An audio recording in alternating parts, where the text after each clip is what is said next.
ਸਮੂਹ ਗੁਰਮਤਿ ਕਲਾਸ ਦੇ ਮੈਂਬਰਸ ਨੂੰ ਦਾਸ ਵੱਲੋਂ ਵਾਹਿਗੁਰੂ ਜੀ ਕਾ ਖਾਲਸਾ ਵਾਹਿਗੁਰੂ ਜੀ ਕੀ ਫਤਿਹ। ਅੱਜ ਗੁਰਮਤਿ ਕਲਾਸ ਦੇ ਵਿੱਚ ਜੋ ਸ਼ਲੋਕ ਦੀ ਵਿਚਾਰ ਲਗਾਤਾਰਤਾ ਦੇ ਨਾਲ ਆਪ ਜੀ ਸਰੋਤ ਕਰਦੇ ਆ ਰਹੇ ਹੋ, ਕਬੀਰ ਸਾਹਿਬ ਜੀ ਦੇ ਸ਼ਲੋਕਾਂ ਦੀ ਵਿਚਾਰ। ਅੱਜ ਅਸੀਂ 195 195 ਸ਼ਲੋਕ ਦੀ ਵਿਚਾਰ ਤੋਂ ਆਰੰਭ ਕਰ ਰਹੇ ਹਾਂ ਜੀ। ਔਰ ਸਾਹਿਬ ਸ੍ਰੀ ਗੁਰੂ ਗ੍ਰੰਥ ਸਾਹਿਬ ਜੀ ਦੇ ਪਾਵਨ ਅੰਕ 1375 ਉੱਪਰ ਇਹ ਸੁਭਾਇਮਾਨ ਹਨ। ਇਸ ਪਾਵਨ ਸ਼ਲੋਕ ਦਾ ਪਾਠ ਅਸੀਂ ਪਹਿਲਾਂ ਕਰਾਂਗੇ, ਉਸ ਤੋਂ ਬਾਅਦ ਅਸੀਂ ਇਹਦੀ ਵਿਚਾਰ ਆਰੰਭਾਂਗੇ। ਕਬੀਰ ਨਿਰਮਲ ਬੂੰਦ ਆਕਾਸ਼ ਕੀ, ਪਰ ਗਈ ਭੂਮ ਬੇਕਾਰ, ਬਿਨ ਸੰਗਤ ਇਉ ਮਾਨਈ, ਹੋਈ ਗਈ ਪਟ ਛਾਰ। कबीर निर्मल बूंद आकाश की, लीनी भूम मिलाए, अनिक म्याने सियाने पच गए, ना निर्वारी जाए। ये पावन श्लोक जो आप जी ने हुणे दो श्लोक सरोत कीते ने, कबीर साहब जी दे पावन मुखारबिंद तो उच्चारण कीते हुए ने। गाहे बगाए तुसी ये विचारां ਸਰੋਤ ਕਰਦੇ आ रहे हो कि ਸ਼ਲੋਕਾਂ ਦੀ ਜਿਹੜੀ ਆਈਡੀਓਲੋਜੀ ਹੈ, ਕਬੀਰ ਸਾਹਿਬ ਜੀ ਕਿਸ ਰੂਪ ਦੇ ਅੰਦਰ ਸਾਨੂੰ ਪ੍ਰਮਾਣ ਦੇ ਕੇ, ਦੁਨਿਆਵੀ ਪ੍ਰਮਾਣ ਦੇ ਕੇ ਸਾਨੂੰ ਸਮਝਾਉਣ ਦਾ ਯਤਨ ਕਰਦੇ ਨੇ ਕਿ ਸੰਸਾਰਕ ਐਗਜ਼ਾਮਪਲਸ ਦੇ ਕੇ ਸਾਨੂੰ ਰੂਹਾਨੀਅਤ ਦਾ ਮਾਰਗ ਦਰਸਾਉਂਦੇ ਨੇ। ਅੱਜ ਦੇ ਸ਼ਲੋਕ ਦੇ ਅੰਦਰ ਵੀ ਬੜੇ ਗਹਿਰੇ ਅਰਥ ਇਹ ਪਾਵਨ ਸ਼ਲੋਕ ਰੱਖਦੇ ਨੇ ਔਰ ਬੜੇ ਡੀਪ ਲੈਵਲ ਤੇ ਜਾ ਕੇ ਕਬੀਰ ਸਾਹਿਬ ਜੀ ਸਾਨੂੰ ਸਮਝਾਉਣਾ ਕਰਦੇ ਨੇ। ਪਹਿਲਾਂ ਅਸੀਂ ਇਹਦੇ ਅਖਰੀ ਅਰਥ ਕਰਦੇ ਹਾਂ, ਫਿਰ ਅਸੀਂ ਇਹਨਾਂ ਸ਼ਲੋਕਾਂ ਦੇ ਭਾਵ ਅਰਥਾਂ ਦੇ ਨਾਲ ਜੁੜਾਂਗੇ। ਕਬੀਰ ਸਾਹਿਬ ਜੀ ਬਚਨ ਕਰਦੇ ਨੇ ਕਿ ਵਰਖਾ ਸਮੇਂ ਆਕਾਸ਼ ਤੋਂ ਮੀਂਹ ਦੀ ਜੋ ਸਾਫ਼ ਬੂੰਦ ਨਕਾਰੀ ਧਰਤੀ ਦੇ ਉੱਤੇ ਡਿੱਗ ਪੈਂਦੀ ਹੈ, ਉਹ ਕਿਸੇ ਦਾ ਕੁਝ ਸਵਾਰ ਨਹੀਂ ਸਕਦੀ, ਸਗੋਂ ਆਪ ਵੀ ਉਹ ਮਾਨੋ ਬਲਦੇ ਭੱਟ ਦੀ ਸੁਆਹ ਹੋ ਜਾਂਦੀ ਹੈ। ਇਹੀ ਹਾਲ ਸੰਗਤ ਤੋਂ ਬਿਨਾਂ ਉਸ ਮਨੁੱਖ ਦਾ ਹੁੰਦਾ ਹੈ ਜੋ ਅਕਾਲ ਪੁਰਖ ਵਾਹਿਗੁਰੂ ਜੀ ਦੇ ਅੰਸ਼ ਤਾਂ ਹੈ, ਪਰ ਕੁਸੰਗਤ ਦੇ ਵਿੱਚ ਫਸਣ ਕਰਕੇ ਸ੍ਰਿਸ਼ਟੀ ਦੀ ਕੋਈ ਸੇਵਾ ਕਰਨ ਦੀ ਥਾਂ ਉਹ ਆਪ ਵਿਕਾਰਾਂ ਦੇ ਵਿੱਚ ਸੜ ਜਾਂਦਾ ਹੈ ਔਰ ਆਪਣਾ ਜੀਵਨ ਖੁਆਰ ਕਰ ਲੈਂਦਾ ਹੈ। ਹੁਣ ਇਸ ਪਾਵਨ ਸ਼ਲੋਕ ਦੇ ਵਿੱਚ ਇੱਕ ਐਗਜ਼ਾਮਪਲ ਦਿੱਤੀ ਹੈ। ਉਹ ਕਹਿੰਦੇ ਨੇ ਕਿ ਜਿੱਦਾਂ ਇੱਕ ਆਕਾਸ਼ ਦੇ ਵਿੱਚੋਂ ਜਦੋਂ ਮੀਂਹ ਪੈਂਦਾ ਹੈ, ਬਰਸਾਤ ਹੁੰਦੀ ਹੈ, ਬੂੰਦ ਪੈਂਦੀ ਹੈ, ਤੇ ਉਹ ਬੂੰਦ ਕਲਰਾਠੀ ਧਰਤੀ ਤੇ ਡਿੱਗਦੀ ਹੈ। ਕਲਰਾਠੀ ਧਰਤੀ, ਕਲਰ ਦੀ ਧਰਤੀ, ਜਿਹਦੇ ਅੰਦਰ ਉਹ ਧਰਤੀ ਜਿਹਦੇ ਵਿੱਚ ਸ਼ੋਰਾ ਜ਼ਿਆਦਾ ਹੁੰਦਾ ਹੈ। ਤੁਸੀਂ ਇੰਡੀਆ ਦੇ ਵਿੱਚ ਐਸੀ ਬਹੁਤ ਸਾਰੀਆਂ ਜ਼ਮੀਨਾਂ ਵੇਖੀਆਂ ਹੋਣਗੀਆਂ ਜਿਹੜੀ ਵਾਹਣਯੋਗ ਨਹੀਂ ਹੁੰਦੀਆਂ, ਕਲਰ ਹੁੰਦਾ ਹੈ।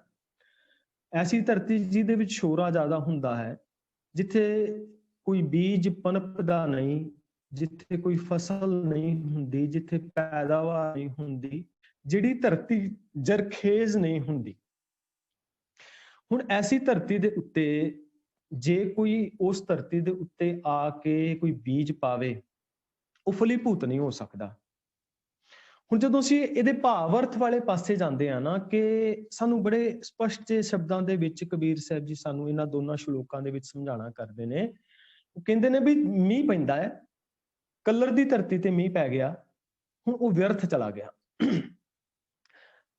ਜਦੋਂ ਅਸੀਂ ਡੀਪ ਲੈਵਲ ਤੇ ਇਸ ਸ਼ਲੋਕ ਦੀ ਵਿਚਾਰ ਕਰਾਂਗੇ, ਸਾਂਝੀ ਕਰਾਂਗੇ, ਤੇ ਅਸਲ ਵਿੱਚ ਕਿਤੇ ਨਾ ਕਿਤੇ ਇਹ ਸਾਡੀ ਮੈਂਟੈਲਿਟੀ ਨੂੰ ਲੈ ਕੇ ਕਬੀਰ ਸਾਹਿਬ ਜੀ ਇਹ ਪਾਵਨ ਸ਼ਲੋਕ ਜਿਹੜੇ ਨੇ ਉਹ ਰਚ ਰਹੇ ਨੇ। ਉਹ ਕਹਿੰਦੇ ਨੇ ਵੀ ਮਨ ਕਿਵੇਂ ਦਾ ਬਣਿਆ ਹੈ, ਸਾਡੀ ਸੋਚ ਕਿਵੇਂ ਦੀ ਬਣੀ ਹੈ, ਸਾਡੀ ਮਾਨਸਿਕਤਾ ਕਿਵੇਂ ਦੀ ਬਣੀ ਹੈ, ਸਾਡੀ ਮੈਂਟੈਲਿਟੀ ਕਿਵੇਂ ਦੀ ਬਣੀ ਹੈ। ਇੱਕ ਕਲਰ ਦੀ ਧਰਤੀ ਦੀ ਨਿਆਈ, ਜਿਵੇਂ ਕਲਰਾਠੀ ਧਰਤੀ ਹੈ। ਹੁਣ ਉਸ ਕਲਰਾਠੀ ਧਰਤੀ ਦੇ ਅੰਦਰ, ਇਹ ਅੱਜ ਕਲਰਾਠੀ ਧਰਤੀ ਨਹੀਂ ਸੀ। ਜਦੋਂ ਅਸੀਂ ਸ਼ਲੋਕ ਦਾ ਅਸੀਂ ਅਖਰੀ ਅਰਥ ਕਰ ਰਹੇ ਸੀ, ਇਹਦੇ ਵਿੱਚ ਪ੍ਰੋਫੈਸਰ ਸਾਹਿਬ ਸਿੰਘ ਜੀ ਲਿਖਦੇ ਨੇ ਵੀ ਹੈ ਤੇ ਰਾਮ ਦੀ ਅੰਸ਼ ਸੀਗੀ, ਧਰਤੀ ਤੇ ਜਰਖੇਜ਼ ਸੀ, ਪਰ ਇਹਨੇ ਕੁਸੰਗ ਕੁਸੰਗਤ ਕਰ ਕਰਕੇ ਆਪਣੀ ਲਾਈਫ ਦੇ ਵਿੱਚ ਆਪਣੇ ਇਸ ਮਨ ਰੂਪੀ ਧਰਤੀ ਨੂੰ ਕਲਰ ਬਣਾ ਲਿਆ, ਆਪਣੀ ਇਸ ਮੈਂਟੈਲਿਟੀ ਨੂੰ ਕਲਰ ਬਣਾ ਲਿਆ, ਆਪਣੀ ਇਸ ਸੋਚ ਨੂੰ ਕਲਰ ਬਣਾ ਲਿਆ। ਹੁਣ ਕੋਈ ਵੀ ਬੂੰਦ ਪੈਂਦੀ ਹੈ ਕੋਈ ਗਿਆਨ ਦੀ ਬੂੰਦ, ਕੋਈ ਸਵਾਤੀ ਬੂੰਦ, ਜਿਹਨੂੰ ਗਿਆਨ ਦੇ ਰੂਪ ਦੇ ਵਿੱਚ ਕਿਹਾ ਗਿਆ। ਬਾਣੀ ਦੇ ਵਿੱਚ ਬਹੁਤ ਵਾਰੀ ਸਵਾਤੀ ਬੂੰਦ ਦਾ ਜ਼ਿਕਰ ਹੁੰਦਾ ਹੈ। ਜਦੋਂ ਵੀ ਕੋਈ ਬੂੰਦ ਗਿਆਨ ਦੀ ਇਹਦੇ ਮਨ ਦੇ ਅੰਦਰ ਪੈਣ ਦਾ ਯਤਨ ਕਰਦੀ ਹੈ, ਕੱਲਰ ਧਰਤੀ ਹੋਣ ਕਰਕੇ ਉਹ ਫਲੀਭੂਤ ਨਹੀਂ ਹੋ ਪਾਉਂਦੀ। ਜਿਵੇਂ ਸਾਡੇ ਸਾਰਿਆਂ ਦੇ ਇਹ ਮਨ ਵਿੱਚ ਸਵਾਲ ਪੈਦਾ ਹੁੰਦਾ ਹੈ ਕਿ ਅਸੀਂ ਇੰਨੀ ਵਾਰੀ ਬਾਣੀ ਸੁਣੀ, ਇੰਨੀ ਵਾਰੀ ਅਸੀਂ ਸ਼ਬਦ ਵਿਚਾਰ ਸੁਣਦੇ ਹਾਂ, ਇੰਨੀ ਵਾਰੀ ਅਸੀਂ ਗੁਰਬਾਣੀ ਦੇ ਨਾਲ ਜੁੜਦੇ ਹਾਂ, ਕੀਰਤਨ ਵੀ ਸੁਣਦੇ ਹਾਂ, ਸਾਡੀ ਲਾਈਫ ਦੇ ਵਿੱਚ ਚੇਂਜ ਕਿਉਂ ਨਹੀਂ ਹੁੰਦਾ? ਅਸੀਂ ਆਪਣੀ ਮਾਨਸਿਕਤਾ, ਮੈਂਟੈਲਿਟੀ ਦੇ ਵਿੱਚ ਚੇਂਜ ਕਿਉਂ ਨਹੀਂ ਲਿਆ ਪਾਉਂਦੇ? ਸਾਡੀ ਜ਼ਿੰਦਗੀ ਜਿਹੜੀ ਜਿਸ ਢਰਰੇ ਤੇ ਚੱਲ ਰਹੀ ਸੀ, ਉਸੇ ਢਰਰੇ ਤੇ ਚੱਲਦੀ ਜਾਂਦੀ ਹੈ। ਅਸੀਂ ਆਪਣੇ ਸੋਚ ਦੇ ਅੰਦਰ ਪਰਿਵਰਤਨ ਔਰ ਚੇਂਜ ਕਿਉਂ ਨਹੀਂ ਲੈ ਕੇ ਆ ਪਾਉਂਦੇ? ਉਹਦਾ ਕਾਰਨ ਅੱਜ ਕਬੀਰ ਸਾਹਿਬ ਜੀ ਇਹਨਾਂ ਸ਼ਲੋਕਾਂ ਵਿੱਚ ਸਮਝਾ ਰਹੇ ਨੇ। ਉਹ ਕਹਿੰਦੇ ਨੇ ਕਿ ਇਹ ਬੰਦਿਆ, ਤੇਰੀ ਮਾਨਸਿਕਤਾ ਕੱਲਰ ਧਰਤੀ ਦੀ ਨਿਆਈ ਹੋ ਗਈ ਹੈ, ਔਰ ਇਹਦਾ ਕਾਰਨ ਹੈ ਕਿ ਤੂੰ ਚੰਗੀ ਸੰਗਤ ਨਹੀਂ ਕੀਤੀ। ਇਹਦਾ ਕਾਰਨ ਹੈ ਕਿ ਤੂੰ ਚੰਗੀ ਸੰਗਤ ਆਪਣੇ ਮਨ ਨੂੰ ਨਹੀਂ ਦਿੱਤੀ, ਆਪਣੀ ਮਾਨਸਿਕਤਾ ਔਰ ਆਪਣੇ ਜੀਵਨ ਦੇ ਅੰਦਰ ਤੂੰ ਭੈੜੀ ਸੰਗਤ ਦੇ ਨਾਲ ਜੁੜਿਆ ਰਿਹਾ। ਇਸ ਕਰਕੇ ਹੁਣ ਜਦੋਂ ਕੋਈ ਬੂੰਦ ਗਿਆਨ ਦੀ ਆਉਂਦੀ ਹੈ ਨਾ, ਐਸਾ ਤਾਂ ਨਹੀਂ ਗਿਆਨ ਦੀ ਬੂੰਦ ਨਹੀਂ ਆਉਂਦੀ, ਝਿਮ ਝਿਮ ਵਰਸੈ ਅੰਮ੍ਰਿਤ ਧਾਰਾ, ਇਹ ਲਗਾਤਾਰਤਾ ਦੇ ਨਾਲ ਇਹਦਾ ਗਿਆਨ ਦਾ ਮੀਂਹ ਪੈ ਰਿਹਾ ਹੈ। ਗੁਰੂ ਪਾਤਸ਼ਾਹ ਜੀ ਦਾ ਪਾਵਨ ਗਿਆਨ, ਇੰਨਾ ਗਿਆਨ ਹੈ, ਪਿਓ ਦਾਦੇ ਦਾ ਜਿਹੜਾ ਖਜ਼ਾਨਾ ਹੈ ਸਾਡੇ, ਇੰਨਾ ਵੱਡਾ ਸਾਡੇ ਕੋਲ ਖਜ਼ਾਨਾ ਹੈ, ਇੰਨਾ ਲਗਾਤਾਰਤਾ ਦੇ ਨਾਲ ਜਿਹੜਾ ਇੱਕ ਝਮਾਝਮ ਮੀਂਹ ਪੈ ਰਿਹਾ, ਬਰਸਾਤ ਹੋ ਰਹੀ ਹੈ, ਪਰ ਫਿਰ ਵੀ ਸਾਡੇ ਅਸਲ ਮਨ ਦੇ ਅੰਦਰ ਉਹ ਇਫੈਕਟ ਕਿਉਂ ਨਹੀਂ ਪਾਉਂਦੀ? ਕਹਿੰਦੇ ਨੇ ਕਿ ਸੰਗਤ ਚੰਗੀ ਨਹੀਂ। ਉਹ ਸੰਗਤ ਕਰਕੇ ਇਹ ਜੀਵਨ ਦੇ ਅੰਦਰ ਇਹ ਚੇਂਜ ਜਿਹੜਾ ਹੈ ਉਹ ਨਹੀਂ ਆ ਪਾ ਰਿਹਾ। ਇੱਕ ਐਗਜ਼ਾਮਪਲ ਦੇ ਕੇ ਇਸ ਨੂੰ ਹੋਰ ਸਮਝਣ ਦਾ ਯਤਨ ਕਰਦੇ ਹਾਂ। ਤੁਸੀਂ ਇੰਡੀਆ ਤੋਂ ਗਏ ਹੋ, ਇੰਡੀਆ ਦੀ ਕਿਰਸਾਨੀ ਤੋਂ ਤੁਸੀਂ ਜਾਣੂ ਹੋ ਕਿ ਇੱਕ ਨਿੱਕੇ ਜਿਹੇ ਬੀਜ ਦੇ ਅੰਦਰ ਬਹੁਤ ਵੱਡੀ ਸ਼ਮਤਾ ਹੁੰਦੀ ਹੈ, ਕਿੰਨੀ ਸਮਰੱਥਾ ਹੁੰਦੀ ਹੈ ਉਸ ਬੀਜ ਦੇ ਅੰਦਰ। ਉਸ ਬੀਜ ਦੇ ਵਿੱਚ ਲੱਖਾਂ ਟਨ ਲੱਕੜੀ ਹੈ ਤੇ ਛੋਟਾ ਜਿਹਾ ਬੀਜ, ਲੱਖਾਂ ਟਨ ਲੱਕੜੀ ਹੈ ਉਹਦੇ ਅੰਦਰ। ਉਸ ਬੀਜ ਦੇ ਅੰਦਰ ਬਹੁਤ ਸਾਰਾ ਫਲ ਫਰੂਟ ਭਰਿਆ ਹੋਇਆ ਹੈ, ਛੋਟਾ ਜਿਹਾ ਬੀਜ, ਪਰ ਉਹਦੇ ਅੰਦਰ ਸਮਰੱਥਾ ਹੈ, ਉਹਦੇ ਅੰਦਰ ਕਾਬਲੀਅਤ ਹੈ, ਉਹਦੇ ਅੰਦਰ ਇਤਨੀ ਪੋਟੈਂਸ਼ੀਅਲ ਹੈ ਕਿ ਉਹ ਬਹੁਤ ਸਾਰਾ ਫਲ ਫਰੂਟ ਦੇ ਅੰਬਾਰ ਲਾ ਸਕਦਾ ਹੈ। ਨਿੱਕਾ ਜਿਹਾ ਬੀਜ, ਉਹਦੇ ਅੰਦਰ ਇੰਨੀ ਸਮਰੱਥਾ ਹੈ, ਉਹਦੇ ਅੰਦਰ ਇੰਨੀ ਸਮਰੱਥਾ ਹੈ ਕਿ ਉਹ ਕਿੰਨੀ ਆਕਸੀਜਨ ਜਿਹੜੀ ਹੈ ਉਹ ਦੁਨੀਆ ਨੂੰ ਦੇ ਸਕਦਾ ਹੈ। ਇੱਕ ਬੀਜ ਦੇ ਅੰਦਰ ਇੰਨੀ ਵੱਡੀ ਸਮਰੱਥਾ ਹੁੰਦੀ ਹੈ। ਪਰ ਜੇ ਉਸ ਬੀਜ ਨੂੰ ਤੁਸੀਂ ਕਲਰਾਠੀ ਧਰਤੀ ਤੇ ਬੋ ਦਵੋਗੇ, ਜੇ ਉਸ ਬੀਜ ਨੂੰ ਤੁਸੀਂ ਕਿਸੇ ਐਸੀ ਧਰਤੀ ਤੇ ਜਿਹੜੀ ਜਰਖੇਜ਼ ਨਹੀਂ, ਉੱਥੇ ਤੁਸੀਂ ਬੋ ਦਵੋਗੇ ਜਿੱਥੇ ਉਹਨੂੰ ਜਿਹੜਾ এনवायरमेंट ਚੰਗਾ ਨਹੀਂ ਮਿਲਦਾ, ਜਿੱਥੇ ਉਹਨੂੰ ਚੰਗੀ ਧੁੱਪ ਨਹੀਂ ਮਿਲਦੀ, ਜਿੱਥੇ ਉਹਨੂੰ ਪ੍ਰੋਪਰ ਪਾਣੀ ਨਹੀਂ ਮਿਲਦਾ, ਜਿੱਥੇ ਉਹਨੂੰ ਪ੍ਰੋਪਰ ਧਰਤੀ ਨਹੀਂ ਮਿਲਦੀ, ਜਿੱਥੇ ਉਹਨੂੰ ਪ੍ਰੋਪਰ ਮਾਲੀ ਨਹੀਂ ਮਿਲਦਾ, ਕਿਸਾਨ ਨਹੀਂ ਮਿਲਦਾ, ਜਿਹੜਾ ਉਸ ਧਰਤੀ ਉਸ ਬੀਜ ਦੀ ਰਾਖੀ ਕਰ ਸਕੇ, ਨੀਤਾ ਪ੍ਰਤੀ ਉਹਦੀ ਗੋਡੀ ਕਰ ਸਕੇ, ਫਿਰ ਟਾਈਮ ਟੂ ਟਾਈਮ ਉਸਨੂੰ ਪਾਣੀ ਦੇ ਸਕੇ, ਉਸ ਦੀ ਰੱਖਿਆ ਕਰ ਸਕੇ ਭੈੜੇ ਜਾਨਵਰਾਂ ਤੋਂ, ਤਾਂ ਜਾ ਕੇ ਉਹ ਕਿਤੇ ਇੱਕ ਵ੍ਰਿਕਸ਼ ਦਾ, ਇੱਕ ਪੌਦੇ ਦਾ ਰੂਪ ਲੈਂਦਾ ਹੈ ਔਰ ਉਹ ਫਲੀਭੂਤ ਹੁੰਦਾ ਹੈ। ਇਹਦਾ ਮਤਲਬ ਕੀ ਹੈ ਕਿ ਬੀਜ ਦੇ ਅੰਦਰ ਸਮਰੱਥਾ ਤੇ ਹੈ, ਪਰ ਉਸਨੂੰ এনवायरमेंट ਨਹੀਂ ਮਿਲਿਆ ਪ੍ਰੋਪਰ। ਇਸ ਕਰਕੇ ਕਈ ਵਾਰੀ ਇਹ ਹੁੰਦਾ ਹੈ ਕਿ ਉਹ ਜਿਹੜਾ ਬੀਜ, ਭਾਵੇਂ ਅੱਜ ਆਰਗੈਨਿਕ ਬੀਜ ਕੋਈ ਲਿਆਇਆ ਹੋਵੇ, ਆਰਗੈਨਿਕ ਬੀਜ ਵੈਸੇ ਤਾਂ ਮਿਲਦੇ ਨਹੀਂ, ਪਰ ਜੇ ਅੱਜ ਆਰਗੈਨਿਕ ਬੀਜ ਕੋਈ ਲੈ ਆਵੇ ਔਰ ਸੋਚੇ ਵੀ ਮੈਂ ਉਸਨੂੰ ਬੀਜ ਬੀਜਾਂਗਾ ਔਰ ਉਹ ਆਪਣੇ ਆਪ ਫਲੀਭੂਤ ਹੋ ਜਾਵੇਗਾ, ਨਹੀਂ ਹੋਏਗਾ। ਕਲਰਾਠੀ ਧਰਤੀ ਹੋਏਗੀ, ਨਹੀਂ ਹੋਏਗਾ। ਉਹਨੂੰ ਚੰਗੀ ਧੁੱਪ ਵੀ ਚਾਹੀਦੀ ਹੈ, ਉਹਨੂੰ ਚੰਗਾ ਪਾਣੀ ਵੀ ਚਾਹੀਦਾ ਹੈ, ਫਿਰ ਚੰਗੀ ਧਰਤੀ ਵੀ ਚਾਹੀਦੀ ਹੈ, ਔਰ ਉਸ ਤੋਂ ਬਾਅਦ ਉਸਨੂੰ ਇੱਕ ਚੰਗਾ ਮਾਲੀ ਵੀ ਚਾਹੀਦਾ। ਇਸੇ ਤਰ੍ਹਾਂ ਜਿਹੜਾ ਗੁਰੂ ਦਾ ਸ਼ਬਦ ਹੈ, ਕਬੀਰ ਨਿਰਮਲ ਬੂੰਦ ਆਕਾਸ਼ ਕੀ, ਇਹ ਹੈ ਨਿਰਮਲ ਬੂੰਦ। ਇਸ ਨੂੰ ਇਸ ਢੰਗ ਦੇ ਨਾਲ ਲਿਆ ਜੇ ਕਿ ਇਹ ਨਿਰਮਲ ਪਵਿੱਤਰ ਬੂੰਦ ਹੈ। ਨਿਰਮਲ ਦਾ ਮਤਲਬ ਹੁੰਦਾ ਮੈਲ ਤੋਂ ਰਹਿਤ। ਮੈਲ ਤੋਂ ਰਹਿਤ ਉਹ ਬੂੰਦ ਹੈ, ਉਹ ਧਰਤੀ ਤੇ ਡਿੱਗੇਗੀ। ਜਿਹੜਾ ਅਸੀਂ ਐਗਜ਼ਾਮਪਲ ਲਿਆ ਨਾ ਕਿ ਬੀਜ ਵਾਲਾ, ਕਿ ਕਿੱਦਾਂ ਇੱਕ ਮਾਲੀ ਉਸ ਨੂੰ ਪੂਰਾ এনवायरमेंट ਚਾਹੀਦਾ ਹੈ, ਇਸੇ ਤਰ੍ਹਾਂ ਇਹ ਸਾਡੇ ਮਨ ਦੇ ਅੰਦਰ, ਸਾਡੀ ਮੈਂਟੈਲਿਟੀ ਦੇ ਵਿੱਚ ਜਿਹੜਾ ਸ਼ਬਦ ਹੈ, ਜਿਹੜੀ ਵਿਚਾਰ ਹੈ, ਜਿਹੜਾ ਗੁਰੂ ਦਾ ਗਿਆਨ ਹੈ, ਇਹ ਕਦੋਂ ਫਲੀਭੂਤ ਹੋਏਗਾ? ਜਦੋਂ ਅਸੀਂ ਉਸ ਬੀਜ ਦੀ ਰਾਖੀ ਕਰਾਂਗੇ, ਜਦੋਂ ਅਸੀਂ ਸ਼ਬਦ ਰੂਪੀ ਬੀਜ ਨੂੰ ਆਪਣੇ ਮਨ ਮਸਤਿਸ਼ਕ ਦੇ ਅੰਦਰ, ਆਪਣੀ ਮੈਂਟੈਲਿਟੀ ਦੇ ਅੰਦਰ ਰੋਪਿਤ ਕਰਾਂਗੇ, ਰੋਪਿਤ ਕਰਨ ਦਾ ਭਾਵ ਹੁੰਦਾ ਉਹਨੂੰ ਲਾਉਣਾ, ਫਿਰ ਉਹਦੀ ਰਾਖੀ ਕਰਨੀ, ਫਿਰ ਉਹਨੂੰ ਧੁੱਪ ਵੀ ਚਾਹੀਦੀ ਹੈ, ਫਿਰ ਉਹਨੂੰ ਪਾਣੀ ਵੀ ਚਾਹੀਦਾ ਹੈ, ਫਿਰ ਉਹਨੂੰ ਉਹਦੀ ਰਾਖੀ ਵੀ ਚਾਹੀਦੀ ਹੈ। ਗੁਰੂ ਇੰਸਟੀਟਿਊਸ਼ਨ ਆਪਣੇ ਆਪ ਦੇ ਅੰਦਰ ਉਹ ਕੰਪਲੀਟ ਇੰਸਟੀਟਿਊਸ਼ਨ ਹੈ ਜੋ ਇਹ ਸਾਰੇ ਕੰਮ ਕਰਦਾ ਹੈ। ਗੁਰੂ ਇੰਸਟੀਟਿਊਸ਼ਨ ਇਸੇ ਕਰਕੇ ਗੁਰੂ ਪਾਤਸ਼ਾਹ ਜੀ ਨੇ ਸਾਨੂੰ ਪਹਿਲੇ ਜਾਮੇ ਤੋਂ ਲੈ ਕੇ 10 ਜਾਮਿਆਂ ਤੱਕ ਗੁਰੂ ਪਰੰਪਰਾ ਦੇ ਨਾਲ ਜੋੜਿਆ, 239 ਸਾਲ ਦਾ ਸਮਾਂ ਲਾਇਆ ਕਿ ਕਿਵੇਂ ਤੁਸੀਂ ਆਪਣੇ ਲਾਈਫ ਦੇ ਅੰਦਰ ਇਸ ਗਿਆਨ ਨੂੰ ਆਪਣੇ ਜੀਵਨ ਦਾ ਅੰਗ ਬਣਾਉਣਾ ਹੈ, ਔਰ ਇਸ ਬੀਜ ਨੂੰ ਅਜਾਈ ਵਿਅਰਥ ਬਰਬਾਦ ਨਹੀਂ ਕਰਨਾ, ਇਸ ਬੂੰਦ ਨੂੰ ਅਜਾਈ ਵਿਅਰਥ ਬਰਬਾਦ ਨਹੀਂ ਕਰਨਾ, ਇਹਦੀ ਰਾਖੀ ਕਰਨੀ ਹੈ, ਇਹਦੀ ਗੋਡੀ ਕਰਨੀ ਹੈ, ਇਹਨੂੰ ਧੁੱਪ ਦੇਣੀ ਹੈ, ਇਹਦੀ ਪ੍ਰਤਪਾਲਨਾ ਕਰਨੀ ਹੈ ਪ੍ਰੋਪਰ। ਔਰ ਇਹ ਚੰਗੀ ਸੰਗਤ ਦੇ ਨਾਲ ਹੋ ਸਕਦਾ ਹੈ, ਤਾਂ ਇਹ ਬੂੰਦ ਜਿਹੜੀ ਹੈ ਉਹ ਬਰਬਾਦ ਨਹੀਂ ਜਾਏਗੀ, ਉਹ ਬੇਕਾਰ ਨਹੀਂ ਜਾਏਗੀ, ਔਰ ਇਹ ਜਿਹੜੀ ਬੂੰਦ ਹੈ ਉਹ ਫਲੀਭੂਤ ਹੋ ਕੇ ਆਏਗੀ।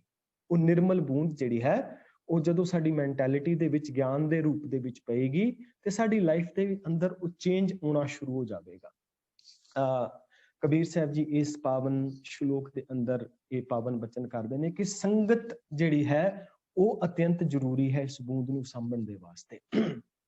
ਅਸੀਂ ਕਹਾਂਗੇ ਵੀ ਸੰਗਤ ਅਸਲ ਦੇ ਵਿੱਚ ਸ਼ੁਰੂ ਕਦੋਂ ਹੁੰਦੀ ਹੈ, ਕਦੋਂ ਅਸੀਂ ਇਸ ਬੂੰਦ ਨੂੰ ਸਾਂਭੀਏ, ਕਦੋਂ ਇਸ ਗਿਆਨ ਰੂਪੀ ਬੀਜ ਨੂੰ ਸਾਂਭੀਏ। ਆਖਿਰ ਕੋਈ ਤਾਂ ਸਮਾਂ ਹੋਵੇਗਾ ਨਾ, ਜਦੋਂ ਵੇਲਾ ਹੋਵੇਗਾ ਕਿ ਕਦੋਂ ਅਸੀਂ ਆਪਣੇ ਬੱਚਿਆਂ ਦੇ ਨਾਲ ਜੁੜੀਏ, ਕਿਹੜਾ ਉਹ ਟਾਈਮ ਹੈ ਜਿਹੜਾ ਕ੍ਰੂਸ਼ੀਅਲ ਟਾਈਮ ਹੈ ਕਿ ਅਸੀਂ ਟੀਨੇਜ ਵਿੱਚ ਜਾ ਕੇ ਉਹਨਾਂ ਨਾਲ ਗੱਲ ਕਰੀਏ, ਕਿ ਟੀਨੇਜ ਵਿੱਚ ਜਾ ਕੇ ਬੱਚਾ ਥੋੜਾ ਜਿਹਾ ਉਹਨੂੰ ਸੋਝੀ ਆ ਜਾਂਦੀ ਹੈ, ਕਿ ਟੀਨੇਜ ਵਿੱਚ ਜਾ ਕੇ ਉਹਦੇ ਨਾਲ ਇਸ ਗਿਆਨ ਦੀ ਗੱਲ ਕਰੀਏ। ਕਈ ਕਹਿੰਦੇ ਵੀ ਟੀਨੇਜ ਦੇ ਵਿੱਚ ਜਾ ਕੇ ਬੱਚਾ ਆਪਣੇ ਮਾਪਿਆਂ ਦੀ ਸੁਣਦਾ ਨਹੀਂ, ਕਿਉਂਕਿ ਉਸ ਸਮੇਂ ਦੇ ਅੰਦਰ ਉਹਦੇ ਅੰਦਰ ਹਾਰਮੋਨਲ ਚੇਂਜਸ ਆ ਜਾਂਦੇ ਨੇ, ਇਸ ਕਰਕੇ ਉਹ ਪ੍ਰੋਪਰ ਸੰਗਤ ਦਾ ਜਿਹੜਾ ਆਨੰਦ ਉਹ ਨਹੀਂ ਮਾਣ ਸਕਦਾ। ਇਹਦੇ ਉੱਤੇ ਬਹੁਤ ਡੀਪ ਸਟੱਡੀ ਹੋਈ ਹੈ, ਅਸੀਂ ਇਹਦੀ ਵਿਚਾਰ ਆਉਣ ਵਾਲੇ ਸਮਿਆਂ ਦੇ ਵਿੱਚ ਵੀ ਕਰਨ ਦਾ ਯਤਨ ਕਰਾਂਗੇ ਕਿ ਜਿਸ ਲੈਵਲ ਤੇ ਜਾ ਕੇ ਅੱਜ ਸਾਨੂੰ ਦੱਸਿਆ ਜਾਂਦਾ ਹੈ ਕਿ ਸੰਗਤ ਕਦੋਂ ਕਰਨੀ ਚਾਹੀਦੀ ਹੈ, ਜਦੋਂ ਬੱਚਾ ਵੌਮ ਦੇ ਵਿੱਚ, ਯਾਨੀ ਕਿ ਜਦੋਂ ਪ੍ਰੈਗਨੈਂਸੀ ਟਾਈਮ ਹੁੰਦਾ ਹੈ, ਉਹ ਪ੍ਰੈਗਨੈਂਸੀ ਟਾਈਮ ਦੇ ਅੰਦਰ ਸੰਗਤ ਬੱਚਾ ਕਰਨੀ ਸ਼ੁਰੂ ਕਰ ਦਿੰਦਾ ਹੈ, ਤੇ ਉਹ ਸੰਗਤ ਸ਼ੁਰੂ ਕਰਦਾ ਹੈ ਆਪਣੀ ਮਾਂ ਦੀ। ਸਭ ਤੋਂ ਪਹਿਲੀ ਸੰਗਤ ਜੋ ਉਸ ਬੱਚੇ ਦੀ ਹੁੰਦੀ ਹੈ ਉਹ ਆਪਣੀ ਮਾਂ ਦੇ ਨਾਲ ਹੁੰਦੀ ਹੈ। ਇਸ ਕਰਕੇ ਹੁਣ ਦੇਖੋ, ਇਹ ਜਿਹੜਾ ਸਾਡਾ ਵਿਚਾਰ ਹੈ, ਇਹ ਵਿਚਾਰ ਕੇਵਲ ਇਹ ਸਾਡੇ ਤੱਕ ਸੀਮਿਤ ਨਹੀਂ, ਇਹ ਵਿਚਾਰ ਯੂਨੀਵਰਸਲ ਥਾਟ ਹੈ ਇੱਕ, ਕਿ ਜਿਹੜਾ ਜਗਤ ਦੇ ਅੰਦਰ ਅਸੀਂ ਇਹ ਪਾਵਨ ਜਿਹੜਾ ਸ਼ਬਦ ਹੈ, ਸ਼ਬਦ ਦਾ ਜਿਹੜਾ ਪ੍ਰਚਾਰ ਹੈ ਜਗਤ ਦੇ ਵਿੱਚ ਹੋਵੇ। ਸੋ ਸਾਡੀ ਆਉਣ ਵਾਲੀ ਜਨਰੇਸ਼ਨ ਜਿਹੜੀ ਹੈ ਜਾਂ ਸਾਡੇ ਆਲੇ ਦੁਆਲੇ ਦੇ ਵਿੱਚ ਇਹ ਸੋਚ ਜਦੋਂ ਜਾਏਗੀ ਕਿ ਅਸਲ ਵਿੱਚ ਸੰਗਤ ਦਾ ਜਿਹੜਾ ਪਹਿਲਾ ਕਨਸੈਪਟ ਹੈ ਸ਼ੁਰੂ ਕਿੱਥੋਂ ਹੁੰਦਾ ਹੈ, ਇਹ ਕਨਸੈਪਟ ਅਸੀਂ ਆਪਣੇ ਬੱਚਿਆਂ ਨੂੰ, ਆਪਣੀ ਬੱਚੀਆਂ ਨੂੰ ਦੱਸ ਸਕਾਂਗੇ ਕਿ ਅਸਲ ਸੰਗਤ ਦਾ ਜਿਹੜਾ ਕਨਸੈਪਟ ਸ਼ੁਰੂ ਹੁੰਦਾ ਹੈ ਉਹ ਪ੍ਰੈਗਨੈਂਸੀ ਦੇ ਟਾਈਮ, ਡਿਊਰਿੰਗ ਦਾ ਪ੍ਰੈਗਨੈਂਸੀ, ਜਿਸ ਸਮੇਂ ਦੇ ਅੰਦਰ ਬੱਚਾ ਮਾਂ ਦੇ ਗਰਭ ਦੇ ਵਿੱਚ ਹੁੰਦਾ ਹੈ, ਉਹ ਬੱਚਾ ਮਾਂ ਦੀ ਹਰ ਇੱਕ ਗੱਲ ਸੁਣ ਰਿਹਾ ਹੁੰਦਾ ਹੈ। ਅੱਜ ਸਾਇੰਸ ਇਸ ਗੱਲ ਨੂੰ ਪ੍ਰੂਵ ਕਰਦੀ ਹੈ। ਬੱਚਾ ਧੜਕਣ ਦੇ ਨਾਲ ਜੁੜ ਜਾਂਦਾ ਹੈ ਔਰ ਬੱਚਾ ਇਨਵੋਲਵ ਹੁੰਦਾ ਹੈ ਹਰ ਉਸ ਇਮੋਸ਼ਨ ਦੇ ਨਾਲ ਜਿਹੜੀ ਮਾਂ ਦੇ ਇਮੋਸ਼ਨਸ ਹੁੰਦੇ ਨੇ। ਬੱਚਾ ਉੱਥੇ ਸੁਣਦਾ ਹੈ, ਬੱਚਾ ਉੱਥੇ ਸਮਝਦਾ ਹੈ, ਬੱਚਾ ਉਸ ਭਾਸ਼ਾ ਨੂੰ ਜਿਹੜਾ ਹੈ ਉਹ ਉਸ ਸਮੇਂ ਦੇ ਅੰਦਰ ਉਸ ਨੂੰ ਲੈ ਰਿਹਾ ਹੁੰਦਾ ਹੈ, ਸਮਝ ਰਿਹਾ ਹੁੰਦਾ ਹੈ, ਔਰ ਬਹੁਤ ਸਾਰਾ ਜਿਹੜਾ ਉਹਦਾ ਜੀਵਨ ਦਾ ਜਿਹੜਾ ਮਿਆਰ ਬਣਨਾ ਹੁੰਦਾ ਹੈ, ਉਸ ਸਮੇਂ ਦੇ ਦੌਰਾਨ ਉਸ ਬੱਚੇ ਦੀ ਜਿਹੜੀ ਸ਼ਖਸੀਅਤ ਹੈ ਉਹ ਘੜੀ ਜਾਂਦੀ ਹੈ। ਸੋ ਉਹ ਸਮਾਂ ਜਿਹੜਾ ਸਮਾਂ ਬੜਾ ਕ੍ਰੂਸ਼ਲ ਹੈ, ਜਿਸ ਸਮੇਂ ਦੇ ਅੰਦਰ ਪ੍ਰੈਗਨੈਂਸੀ ਸਮੇਂ ਦੇ ਅੰਦਰ ਬੱਚੇ ਦੀ ਸੰਗਤ ਜਿਹੜੀ ਮਾਂ ਦੇ ਨਾਲ ਹੋਵੇ, ਮਾਂ ਉਸ ਨੂੰ ਚੰਗੇ ਥਾਟ ਦੇਵੇ, ਚੰਗੇ ਵਿਚਾਰ ਦੇਵੇ, ਤਾਂ ਕਿ ਉਹ ਧਰਤੀ ਜਿਹੜੀ ਹੈ ਨਾ, ਜਿਹੜੀ ਨਿਰਮਲ ਹੈ, ਪਾਕ ਹੈ, ਸਾਫ਼ ਹੈ, ਉਹ ਕਲਰ ਦੀ ਧਰਤੀ ਨਾ ਬਣੇ। ਕਿਉਂਕਿ ਬਹੁਤਾਇਤ ਰੂਪ ਦੇ ਵਿੱਚ ਕੁਝ ਹੱਦ ਤੱਕ ਤੇ ਅਸੀਂ ਇਹ ਕਹਿ ਸਕਦੇ ਹਾਂ ਵੀ ਜੈਨੇਟਿਕ ਜਿਹੜੇ ਕੁਝ ਐਸੀ ਹਾਰਮੋਨਲ ਚੇਂਜਸ ਹੁੰਦੀਆਂ ਨੇ, ਜਾਂ ਜੈਨੇਟਿਕ ਜਿਹੜੇ ਬਿਹੇਵੀਅਰ ਚੱਲਦਾ ਹੈ ਕਿ ਪਿਓ ਦਾਦੇ ਦਾ ਜਿਹੜਾ ਬਿਹੇਵ ਹੁੰਦਾ ਹੈ ਬੱਚੇ ਦਾ ਵੀ ਉਹੀ ਕੁਝ ਹੋਣਾ ਹੈ। ਬਹੁਤ ਹੱਦ ਤੱਕ ਐਸੇ ਚਾਂਸਿਸ ਹੁੰਦੇ ਨੇ, ਪਰ ਅੱਜ ਦੀ ਸਟੱਡੀ ਕਹਿੰਦੀ ਹੈ ਵੀ ਇਸ ਚੀਜ਼ ਨੂੰ ਵੀ ਚੇਂਜ ਕੀਤਾ ਜਾ ਸਕਦਾ ਹੈ, ਇਸ ਚੀਜ਼ ਨੂੰ ਬਦਲਿਆ ਜਾ ਸਕਦਾ ਹੈ ਕਿ ਜੈਨੇਟਿਕ ਤੌਰ ਦੇ ਉੱਤੇ ਜੇ ਕਿਤੇ ਕੋਈ ਪ੍ਰੋਬਲਮ ਹੈ, ਜੈਨੇਟਿਕ ਤੌਰ ਦੇ ਉੱਤੇ ਕੋਈ ਪਿਓ ਦਾਦੇ ਦੇ ਅੰਦਰ ਕੋਈ ਈਗੋ ਸਮੱਸਿਆ ਹੈ ਜਾਂ ਉਹਨਾਂ ਦੇ ਜੀਵਨ ਦੇ ਅੰਦਰ ਗਿਰਾਵਟਾਂ ਨੇ, ਉਹ ਆਉਣ ਵਾਲੀ ਜਨਰੇਸ਼ਨ ਦੇ ਵਿੱਚ ਨਹੀਂ ਹੋਣਗੀਆਂ ਜੇ ਅਸੀਂ ਯਤਨ ਕਰਾਂਗੇ। ਪਰ ਉਹਦੇ ਵਾਸਤੇ ਸਾਨੂੰ ਅਵੇਅਰ ਹੋਣਾ ਪਏਗਾ, ਉਹਦੇ ਵਾਸਤੇ ਇਸ ਲੈਵਲ ਤੇ ਅਵੇਅਰ ਹੋਣਾ ਪਏਗਾ ਕਿ ਅਸੀਂ ਉਸ ਸਮੇਂ ਦੇ ਦੌਰਾਨ, ਗਰਭ ਦੇ ਸਮੇਂ ਦੇ ਦੌਰਾਨ ਤੋਂ ਹੀ ਉਹਦੀ ਸੰਗਤ ਚੰਗੇ ਵਿਚਾਰਾਂ ਦੀ ਕਰੀਏ, ਮਾਂ ਦੇ ਨਾਲ ਕਰੀਏ। ਫਿਰ ਜਦੋਂ ਬੱਚਾ ਜਨਮ ਲੈ ਲੈਂਦਾ ਹੈ, ਉਹ ਆਲੇ ਦੁਆਲੇ ਦਾ ਜਿਹੜਾ ਉਹਦਾ ਆਲਾ ਦੁਆਲਾ ਹੈ, ਤੇ ਉਹ ਆਲੇ ਦੁਆਲੇ ਦੇ ਵਿੱਚ ਵੀ ਉਸ ਨੂੰ ਉਹ ਸਿੱਖਿਆ ਦਿੱਤੀ ਜਾਵੇ ਕਿ ਜਿਹਦੇ ਕਰਕੇ ਉਹਦੇ ਜੀਵਨ ਦੇ ਅੰਦਰ ਉਹ ਵਿਕਾਰੀ ਜਿਹੜਾ ਪ੍ਰਭਾਵ ਹੈ ਉਹ ਨਾ ਪਵੇ, ਔਰ ਉਹ ਆਪਣੀ ਲਾਈਫ ਦੇ ਅੰਦਰ ਅੱਗੇ ਵੱਧ ਸਕੇ, ਉਹ ਆਪਣੀ ਲਾਈਫ ਦੇ ਅੰਦਰ ਐਸਾ ਮਰਤਬਾ ਹਾਸਲ ਕਰ ਸਕੇ ਜੋ ਕਿ ਸਾਨੂੰ ਸ਼ਬਦ ਸਿਖਾ ਰਿਹਾ ਹੈ।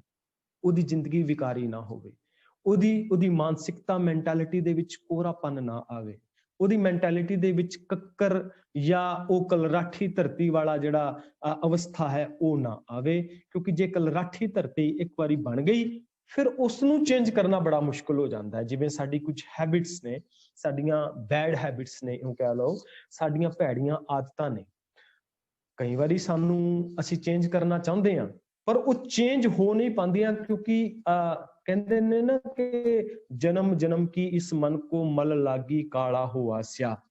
ਕਈ ਸਾਲਾਂ ਤੋਂ ਲਗਾਤਾਰਤਾ ਦੇ ਨਾਲ ਇੱਕ ਢਰੇ ਤੇ ਜਿਉਂ ਕੇ ਜਾਂ ਜੈਨੇਟਿਕਲੀ ਜਿਹੜਾ ਸਾਡੇ ਅੰਦਰ ਉਹ ਪ੍ਰੋਬਲਮਸ ਆ ਰਹੀਆਂ ਨੇ, ਪਿੱਛੋਂ ਚੱਲ ਕੇ ਆ ਰਹੀਆਂ ਨੇ, ਉਸ ਨੂੰ ਤੋੜਨਾ ਔਰ ਉਸ ਨੂੰ ਚੇਂਜ ਕਰਨਾ ਬੜਾ ਔਖਾ ਹੋ ਜਾਂਦਾ ਹੈ। ਇਸ ਕਰਕੇ ਚਾਹੀਦਾ ਹੈ ਕਿ ਬਚਪਨ ਤੋਂ ਹੀ ਸੁਚੇਤ ਹੋਇਆ ਜਾ ਸਕੇ। ਤੇ ਕੀ ਅੱਜ ਚੇਂਜ ਨਹੀਂ ਕੀਤਾ ਜਾ ਸਕਦਾ? ਹੁਣ ਕਬੀਰ ਸਾਹਿਬ ਕਹਿੰਦੇ ਨਹੀਂ, ਐਸੀ ਬਾਤ ਨਹੀਂ। ਨਿਰਾਸ਼ ਨਾ ਹੋਇਓ, ਬਿਲਕੁਲ ਨਿਰਾਸ਼ ਨਾ ਹੋਇਓ।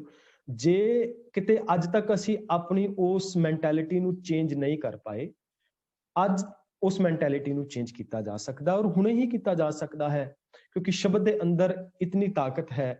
ਗੁਰੂ ਪਾਤਸ਼ਾਹ ਜੀ ਦੀ ਇਸ ਪਾਵਨ ਬਾਣੀ ਵਿੱਚ ਇੰਨੀ ਬਰਕਤ ਹੈ ਕਿ ਅਸੀਂ ਅੱਜ ਤੋਂ ਹੀ ਆਪਣੇ ਜੀਵਨ ਅੰਦਰ ਚੇਂਜ ਲਿਆ ਸਕਦੇ ਹਾਂ। ਅਸੀਂ ਆਪਣੇ ਜੀਵਨ ਦੇ ਅੰਦਰ ਚੇਂਜ ਲੈ ਕੇ ਆ ਸਕਦੇ ਹਾਂ। ਔਰ ਉਹ ਕਿਵੇਂ ਲੈ ਕੇ ਆ ਸਕਦੇ ਹਾਂ? ਉਹਦੇ ਵਾਸਤੇ ਸਾਨੂੰ ਆਪਣੇ ਥਾਟਸ, ਆਪਣੇ ਵਿਚਾਰਾਂ ਔਰ ਆਪਣੇ ਮਾਈਂਡ ਸੈਟ ਨੂੰ ਵੇਖਣਾ ਪਵੇਗਾ ਕਿ ਅਸੀਂ ਕੀ ਬੀਜ ਰਹੇ ਹਾਂ, ਆਪਣੇ ਮਾਨਸਿਕਤਾ ਦੇ ਵਿੱਚ ਕਿਹੜੇ ਵਿਚਾਰ ਪਾ ਰਹੇ ਹਾਂ। ਜਿੱਦਾਂ ਕਿ ਬੀਜ ਅਸੀਂ ਬੀਜੀਏ ਵਿਚਾਰ ਦਾ, ਜਿਹੜੀ ਬੂੰਦ ਸਾਡੇ ਮਨ ਮਸਤਿਸ਼ਕ ਤੇ ਪਈ ਤੇ ਸੰਗਤ ਨਾ ਹੋਣ ਕਰਕੇ ਗਿਆਨ ਦੇ ਰੂਪ ਦੇ ਅੰਦਰ ਅਸੀਂ ਉਸ ਨੂੰ ਬਿਲਕੁਲ ਜ਼ਾਇਆ ਕਰ ਦਿੱਤਾ। ਹੁਣ ਕੀ ਹੁੰਦਾ ਹੈ ਕਿ ਬੀਜ ਤੇ ਅਸੀਂ ਬੀਜਿਆ ਸੀ ਕਾਮ ਦਾ, ਇੱਕ ਫੁਰਨਾ ਆਇਆ, ਇੱਕ ਵਿਚਾਰ ਆਇਆ, ਲੇਕਿਨ ਉਹ ਵਿਚਾਰ ਜਿਹੜਾ ਹੈ ਉਹ ਜ਼ਾਇਆ ਨਹੀਂ ਜਾਂਦਾ। ਦੇਖੋ, ਜਿਹੜੀ ਸਾਡੇ ਥਾਟਸ ਨੇ ਨਾ, ਉਹ ਕਦੇ ਵੀ ਜ਼ਾਇਆ ਨਹੀਂ ਜਾਂਦੇ, ਸਾਡੀ ਪਰਸਨੈਲਿਟੀ ਦੇ ਉੱਤੇ ਉਹ ਅਸਰ ਪਾਉਂਦੇ ਨੇ ਕਿਸੇ ਵੀ ਰੂਪ ਦੇ ਵਿੱਚ। ਇਸੇ ਕਰਕੇ ਜਿਹੜੀ ਸੰਪੂਰਨ ਗੁਰਬਾਣੀ ਹੈ ਇਹ ਲਗਭਗ ਮਨ ਤੇ ਖੜੀ ਹੈ, ਇਹ ਸਾਡੀ ਮਾਨਸਿਕਤਾ ਤੇ ਖੜੀ ਹੈ ਕਿ ਸਾਨੂੰ ਗੁਰੂ ਸਾਹਿਬ ਕਹਿੰਦੇ ਨੇ, ਬਾਹਰੀ ਤੌਰ ਤੇ ਤੂੰ ਭਾਵੇਂ ਜਿੰਨਾ ਮਰਜ਼ੀ ਧਰਮੀ ਦਿਸੇ, ਪੱਗ ਬੰਦਾ ਹੋਵੇ, ਦਾੜਾ ਪ੍ਰਕਾਸ਼ ਹੋਵੇ, ਕਕਾਰ ਪਾਏ ਹੋਣ, ਪਰ ਜਦੋਂ ਤੱਕ ਤੇਰਾ ਮਨ ਸਾਫ਼ ਨਹੀਂ, ਉਦੋਂ ਤੱਕ ਤੇਰੇ ਜੀਵਨ ਦੇ ਵਿੱਚ ਕੋਈ ਤਬਦੀਲੀ ਨਹੀਂ ਆ ਸਕਦੀ। ਗੱਲ ਮਨ ਦੀ ਹੈ ਸਾਰੀ ਦੀ ਸਾਰੀ। ਇਸ ਕਰਕੇ ਸਾਨੂੰ ਸਮਝਾਇਆ ਜਾਂਦਾ ਹੈ ਕਿ ਜਿਹੜੇ ਥਾਟਸ ਨੇ, ਜਿਹੜੇ ਵਿਚਾਰ ਨੇ, ਜੇ ਉਹ ਚੰਗੇ ਨੇ ਤਾਂ ਵੀ ਸਾਡੇ ਜੀਵਨ ਦੇ ਉੱਤੇ ਉਹ ਰਿਐਕਟ ਕਰਨਗੇ, ਉਹ ਸਾਡੀ ਬਾਡੀ ਦੇ ਉੱਤੇ, ਸਾਡੀ ਲਾਈਫ ਦੇ ਉੱਤੇ ਔਰ ਸਾਡੇ ਬਿਹੇਵੀਅਰ ਦੇ ਉੱਤੇ। ਤੇ ਜੇ ਸਾਡੇ ਥਾਟਸ ਮਾੜੇ ਨੇ ਨਾ, ਉਹ ਮਨ ਵਿੱਚ ਇੱਕ ਵਾਰੀ ਪਨਪੇ ਤੇ ਉਸਨੇ ਆਪਣਾ ਅਸਰ ਜ਼ਰੂਰ ਦਿਖਾਣਾ ਹੈ। ਐਗਜ਼ਾਮਪਲ ਅਸੀਂ ਇਹਦੀ ਲੈ ਲਈਏ ਕਿ ਸਾਹਮਣੇ ਜੇ ਕਿਤੇ ਮਿੱਠਾ ਪਿਆ ਹੋਏ ਸਾਹਮਣੇ, ਤੇ ਹਾਲੇ ਕ੍ਰੇਵਿੰਗ ਹੋਈ ਸਾਡੇ ਮਨ ਦੇ ਅੰਦਰ, ਸਿਰਫ ਕ੍ਰੇਵਿੰਗ ਹੀ ਹੋਈ ਕਿ ਮੈਨੂੰ ਮਿੱਠਾ ਖਾਣਾ ਚਾਹੀਦਾ ਹੈ। ਸਪੋਜ਼ ਕਰੋ ਸਾਹਮਣੇ ਰਸਗੁੱਲਾ ਪਿਆ ਹੈ, ਸਾਹਮਣੇ ਗੁਲਾਬ ਜਾਮੁਨ ਹੈ, ਗਾਜਰ ਪਾਕ ਪਿਆ ਹੈ, ਕੋਈ ਮਿੱਠਾ ਖਾਣ ਦਾ ਸ਼ੌਕੀਨ ਹੈ ਤੇ ਪੇਸਟਰੀ ਪਈ ਹੈ, ਉਹ ਸੋਚ ਰਿਹਾ ਹੈ ਕਿ ਮੈਂ ਇਸਨੂੰ ਖਾ ਲਵਾਂ। ਹਾਲੇ ਮਨ ਦੇ ਵਿੱਚ ਵਿਚਾਰ ਹੀ ਆਇਆ ਹੈ, ਬਾਡੀ ਇਨਸੂਲਿਨ ਬਣਾਉਣੀ ਪਹਿਲਾਂ ਸ਼ੁਰੂ ਕਰ ਦਿੰਦੀ ਹੈ, ਯਾਨੀ ਕਿ ਬਾਡੀ ਜਿਹੜੀ ਹੈ ਉਸ ਵਿਚਾਰ ਤੋਂ ਰਿਐਕਟ ਕਰਨਾ ਸ਼ੁਰੂ ਕਰ ਦਿੰਦੀ ਹੈ। ਇਸੇ ਤਰ੍ਹਾਂ ਜੇ ਸਾਡੇ ਮਨ ਵਿੱਚ ਕੋਈ ਭੈੜਾ ਵਿਚਾਰ ਆਉਂਦਾ ਹੈ ਕਿਸੇ ਦੇ ਵਾਸਤੇ, ਮਿਸਾਲ ਵਜੋਂ ਅਸੀਂ ਕਿਸੇ ਗਵਾਂਢੀ ਦੀ ਕੋਈ ਚੰਗੀ ਚੀਜ਼ ਵੇਖੀ ਔਰ ਸਾਡੇ ਅੰਦਰ ਇੱਕ ਈਰਖਾ ਵਾਲੀ ਭਾਵ ਪੈਦਾ ਹੋਈ, ਵਿਚਾਰ ਪੈਦਾ ਹੋਈ, ਕਿਸੇ ਨੇ ਵੇਖੇ ਤੇ ਨਹੀਂ ਨਾ, ਪਰ ਉਹ ਬੀਜ ਬੀਜਿਆ ਗਿਆ ਵਿਚਾਰ ਦਾ, ਔਰ ਉਸਨੇ ਉਸੇ ਵੇਲੇ ਸਾਡੀ ਬਾਡੀ ਦੇ ਹਾਰਮੋਨਸ ਚੇਂਜ ਕਰਨੇ ਸ਼ੁਰੂ ਕਰ ਦਿੱਤੇ ਔਰ ਸਾਡੀ ਬਾਡੀ ਦੇ ਅੰਦਰ ਉਹ ਜਿਹੜੀਆਂ ਚੀਜ਼ਾਂ ਨੇ ਉਹ ਅਸਰ ਪਾਉਣਾ ਸ਼ੁਰੂ ਕਰ ਦਿੰਦੀਆਂ ਨੇ। ਇਸੇ ਕਰਕੇ ਅੱਜ ਡਾਕਟਰਸ ਕਹਿੰਦੇ ਨੇ ਕਿ ਜਿਹੜਾ ਨੈਗੇਟਿਵ ਥਿੰਕਿੰਗ ਰੱਖਦਾ ਹੈ ਜ਼ਿਆਦਾ, ਉਹ ਡਿਪਰੈਸ਼ਨ ਵਿੱਚ ਚਲਾ ਜਾਂਦਾ ਹੈ, ਉਹਦੇ ਹਾਜ਼ਮਾ ਜਿਹੜਾ ਹੈ ਉਹ ਠੀਕ ਨਹੀਂ ਰਹਿੰਦਾ, ਉਹਦੀ ਡਾਈਜੈਸ਼ਨ ਠੀਕ ਨਹੀਂ ਰਹਿੰਦੀ, ਜਾਂ ਹੋਰ ਬਹੁਤ ਸਾਰੀਆਂ ਜਿਹੜੀਆਂ ਪ੍ਰੋਬਲਮਸ ਨੇ ਜਿਹੜੀਆਂ ਉਹ ਸਾਡੀ ਮੈਂਟਲ ਸਟ੍ਰੈਸ ਦੇ ਨਾਲ ਜੁੜੀਆਂ ਹੁੰਦੀਆਂ ਨੇ, ਸਾਡੇ ਵਿਚਾਰ, ਸਾਡੇ ਥਾਟਸ ਦੇ ਨਾਲ ਜੁੜੀਆਂ ਹੁੰਦੀਆਂ ਨੇ। ਸੋ ਇੱਥੇ ਸਾਨੂੰ ਆਪਣਾ ਮਾਈਂਡਸੈਟ ਦੇਖਣਾ ਪਏਗਾ ਕਿ ਸਾਡਾ ਮਾਈਂਡਸੈਟ ਕੈਸਾ ਹੈ। ਸਾਡਾ ਮਾਈਂਡਸੈਟ ਗਰੋਥ ਮਾਈਂਡਸੈਟ ਹੈ, ਜਾਂ ਸਾਡਾ ਮਾਈਂਡਸੈਟ ਜਿਹੜਾ ਹੈ ਬਸ ਇਹੀ ਹੈ ਕਿ ਜੋ ਸਾਡਾ ਬਣਿਆ ਹੈ ਉਹਦੇ ਮੁਤਾਬਕ ਹੀ ਅਸੀਂ ਆਪਣੇ ਮਾਈਂਡਸੈਟ ਦੇ ਮੁਤਾਬਕ ਚੱਲਣਾ ਹੈ।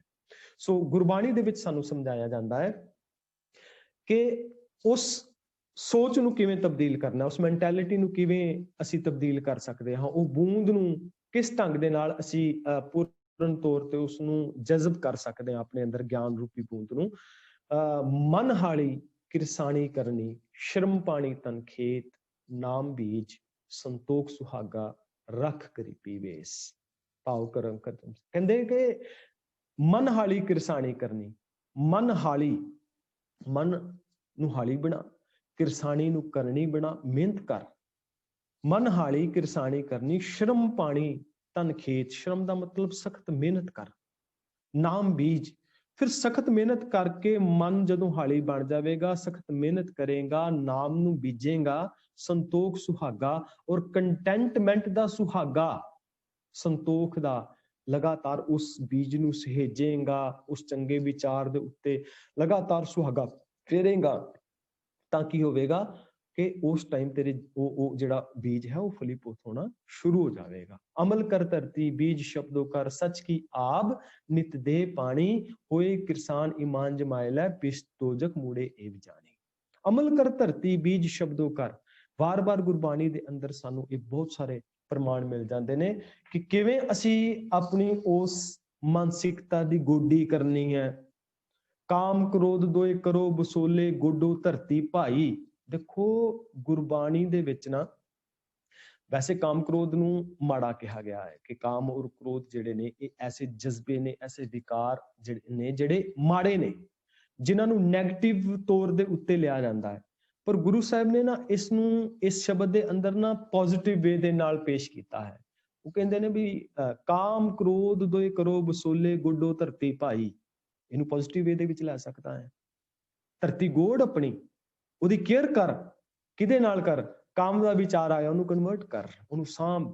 ਉਹਦੇ ਨਾਲ ਇਹ ਵੇਖ ਕਿ ਦੁਨੀਆ ਦੇ ਅੰਦਰ ਜਿਨ੍ਹਾਂ ਲੋਕਾਂ ਦਾ ਹਾਨ ਇਹ ਵਿਚਾਰ ਕਰਕੇ ਹੋਇਆ ਹੈ, ਕਿਤੇ ਤੇਰੇ ਘਰ ਦਾ ਨੁਕਸਾਨ ਨਾ ਹੋ ਜਾਏ, ਕਿਤੇ ਤੇਰੀ ਆਪਣੀ ਸ਼ਖਸੀਅਤ ਦਾ ਨੁਕਸਾਨ ਨਾ ਹੋ ਜਾਏ, ਕਿਤੇ ਕੋਈ ਇੱਕ ਗਲਤੀ ਤੇਰੀ ਸਾਰੀ ਉਮਰ ਦਾ ਜਿਹੜਾ ਤੂੰ ਇੱਜ਼ਤ ਕਮਾਈ ਹੈ ਉਸ ਇੱਜ਼ਤ ਨੂੰ ਤਾਰ-ਤਾਰ ਕਰਕੇ ਨਾ ਰੱਖ ਦੇ। ਜਦੋਂ ਐਸੀ ਵਿਚਾਰ ਆਏਗੀ ਉਦੋਂ ਅਸੀਂ ਕਾਮ ਨੂੰ ਪੋਜ਼ਿਟਿਵ ਵੇ ਦੇ ਨਾਲ ਅਸੀਂ ਗੋਡ ਰਹੇ ਹੋਵਾਂਗੇ, ਯਾਨੀ ਕਿ ਪੋਜ਼ਿਟਿਵ ਵੇ ਦੇ ਵਿੱਚ ਲਿਆ। ਕ੍ਰੋਧ ਦਾ ਆਇਆ, ਕ੍ਰੋਧ ਦਾ ਵਿਚਾਰ ਆਇਆ ਮਨ ਦੇ ਵਿੱਚ, ਇੱਕਦਮ ਆਉਂਦਾ ਹੈ, ਬੰਦਾ ਭ੍ਰਸ਼ਟ ਹੋ ਜਾਂਦਾ ਹੈ ਇੱਕਦਮ ਕ੍ਰੋਧ ਦੇ ਵਿੱਚ। ਇਹਦਾ ਆਪਣਾ ਆਪਾ ਨਹੀਂ ਰਹਿੰਦਾ, ਆਵਾਜ਼ ਉੱਚੀ ਹੋ ਜਾਂਦੀ ਹੈ, ਅੱਖਾਂ ਲਾਲ ਹੋ ਜਾਂਦੀਆਂ ਨੇ, ਇਹ ਸਾਹਮਣੇ ਵਾਲੇ ਨੂੰ ਵੇਖਦਾ ਨਹੀਂ, ਮਰਨ ਤੇ ਮਾਰਨ ਤੱਕ ਚਲਾ ਜਾਂਦਾ ਹੈ। ਲੇਕਿਨ ਉਸ ਵੇਲੇ ਵੇਖ ਕਿ ਇਸ ਕ੍ਰੋਧ ਨੇ ਕਿੰਨਿਆਂ ਦੇ ਘਰਾਂ ਨੂੰ ਬਰਬਾਦ ਕੀਤਾ ਹੈ। ਨਿਮਰਤਾ ਧਾਰਨ ਕਰ ਉਸ ਟਾਈਮ ਦੇ ਅੰਦਰ, ਉਸ ਆਪਣੇ ਕ੍ਰੋਧ ਦੇ ਉੱਤੇ ਵੇਖ, ਆਪਣਾ ਸੈਲਫ ਐਨਾਲਾਈਸਿਸ ਕਰ ਕਿ ਕਿਤੇ ਮੈਂ, ਕਈ ਵਾਰੀ ਅਸੀਂ ਇਵੈਲੂਏਟ ਨਹੀਂ ਕਰਦੇ ਕਿ ਅਸੀਂ ਸਾਰੇ ਦਿਨ ਦੇ ਵਿੱਚ ਅੱਜ ਅਸੀਂ ਆਪਣੇ ਪਾਰਟਨਰ ਦੇ ਨਾਲ ਕਿਸ ਢੰਗ ਦੇ ਨਾਲ ਬੋਲੇ, ਕਿ ਮੇਰੇ ਬੋਲ ਦੇ ਵਿੱਚ ਗੁੱਸਾ ਤੇ ਨਹੀਂ ਸੀ, ਕਿ ਮੇਰੇ ਬੋਲ ਦੇ ਅੰਦਰ ਕਿਤੇ ਕੋਈ ਈਰਖਾ ਤੇ ਨਹੀਂ ਸੀ, ਕਿ ਮੈਂ ਆਪਣੇ ਬੱਚਿਆਂ ਦੇ ਨਾਲ ਜਦੋਂ ਗੁਫ਼ਤਗੂ ਕੀਤੀ ਕਿਤੇ ਮੈਂ ਉਹਨਾਂ ਨੂੰ ਬਗੈਰ ਗੱਲ ਦੇ ਤੇ ਡਾਂਟਿਆ ਤੇ ਨਹੀਂ, ਕਿਤੇ ਮੈਂ ਆਪਣੇ ਬਾਹਰਲੀ ਦੁਨੀਆ ਦਾ ਸਟ੍ਰੈਸ ਲੈ ਕੇ, ਕ੍ਰੋਧ ਲੈ ਕੇ, ਆਪਣੀ ਬਾਹਰੀ ਅਸਫਲਤਾਵਾਂ ਨੂੰ ਲੈ ਕੇ ਆਪਣੇ ਘਰ ਜਦੋਂ ਆਇਆ ਤੇ ਆਪਣੇ ਬੱਚਿਆਂ ਦੇ ਨਾਲ ਕ੍ਰੋਧ ਦੇ ਨਾਲ ਗੱਲ ਤੇ ਨਹੀਂ ਕੀਤੀ, ਕਿਉਂਕਿ ਉਹਨਾਂ ਤੇ ਕਸੂਰ ਨਹੀਂ ਹੈ। ਤੇ ਜੇ ਉਹਨਾਂ ਦਾ ਕੋਈ ਕਸੂਰ ਨਹੀਂ ਹੈ ਤੇ ਫਿਰ ਮੈਂ ਆਪਣੇ ਉਸ ਵਿਚਾਰ ਨੂੰ ਸਾਂਭਾਂ ਔਰ ਸੈਲਫ ਐਨਾਲਾਈਸਿਸ ਕਰਾਂ ਕਿ ਕਿਤੇ ਜਿਹੜਾ ਭਾਵ ਹੈ ਇਹ ਮੇਰੀ ਲਾਈਫ ਔਰ ਮੇਰੇ ਪਰਿਵਾਰ ਉੱਤੇ ਇਫੈਕਟ ਨਾ ਪਾਵੇ, ਜੋ ਕੁਝ ਵਿਚਾਰ ਨੇ ਇਹ ਮੇਰੀ ਲਾਈਫ ਉੱਤੇ ਇਫੈਕਟ ਨਾ ਪਾਵੇ। ਸੋ ਜਦੋਂ ਅਸੀਂ ਇਸ ਪੋਜ਼ਿਟਿਵ ਵੇ ਦੇ ਨਾਲ ਇਹਨਾਂ ਵਿਕਾਰਾਂ ਨੂੰ ਕਨਵਰਟ ਕਰਨਾ ਸ਼ੁਰੂ ਕਰ ਦੇਵਾਂਗੇ, ਲੈਣਾ ਸ਼ੁਰੂ ਕਰ ਦੇਵਾਂਗੇ, ਤੇ ਸਾਡੀ ਲਾਈਫ ਜਿਹੜੀ ਹੈ ਉਹ ਉਹਦੇ ਅੰਦਰ ਚੇਂਜ ਆਣਾ ਸ਼ੁਰੂ ਹੋ ਜਾਵੇਗਾ। ਜਿਵੇਂ ਕਬੀਰ ਸਾਹਿਬ ਜੀ ਅੱਜ ਦੇ ਇਸ ਪਾਵਨ ਸ਼ਲੋਕ ਦੇ ਅੰਦਰ ਸਾਨੂੰ ਸਮਝਾ ਰਹੇ ਨੇ, ਕਬੀਰ ਨਿਰਮਲ ਬੂੰਦ ਆਕਾਸ਼ ਕੀ, ਪਰ ਗਈ ਭੂਮ ਬੇਕਾਰ, ਬਿਨ ਸੰਗਤ ਇਉ ਮਾਨਈ, ਹੋਈ ਗਈ ਪਟ ਛਾਰ। ਬਗੈਰ ਸੰਗਤ ਤੋਂ ਇਉਂ ਮੰਨੋ ਕਿ ਇਹ ਬਿਲਕੁਲ ਜਿਵੇਂ ਪੱਠੇ ਤੇ ਡੇਗ ਦਿੱਤੀ ਹੋਵੇ।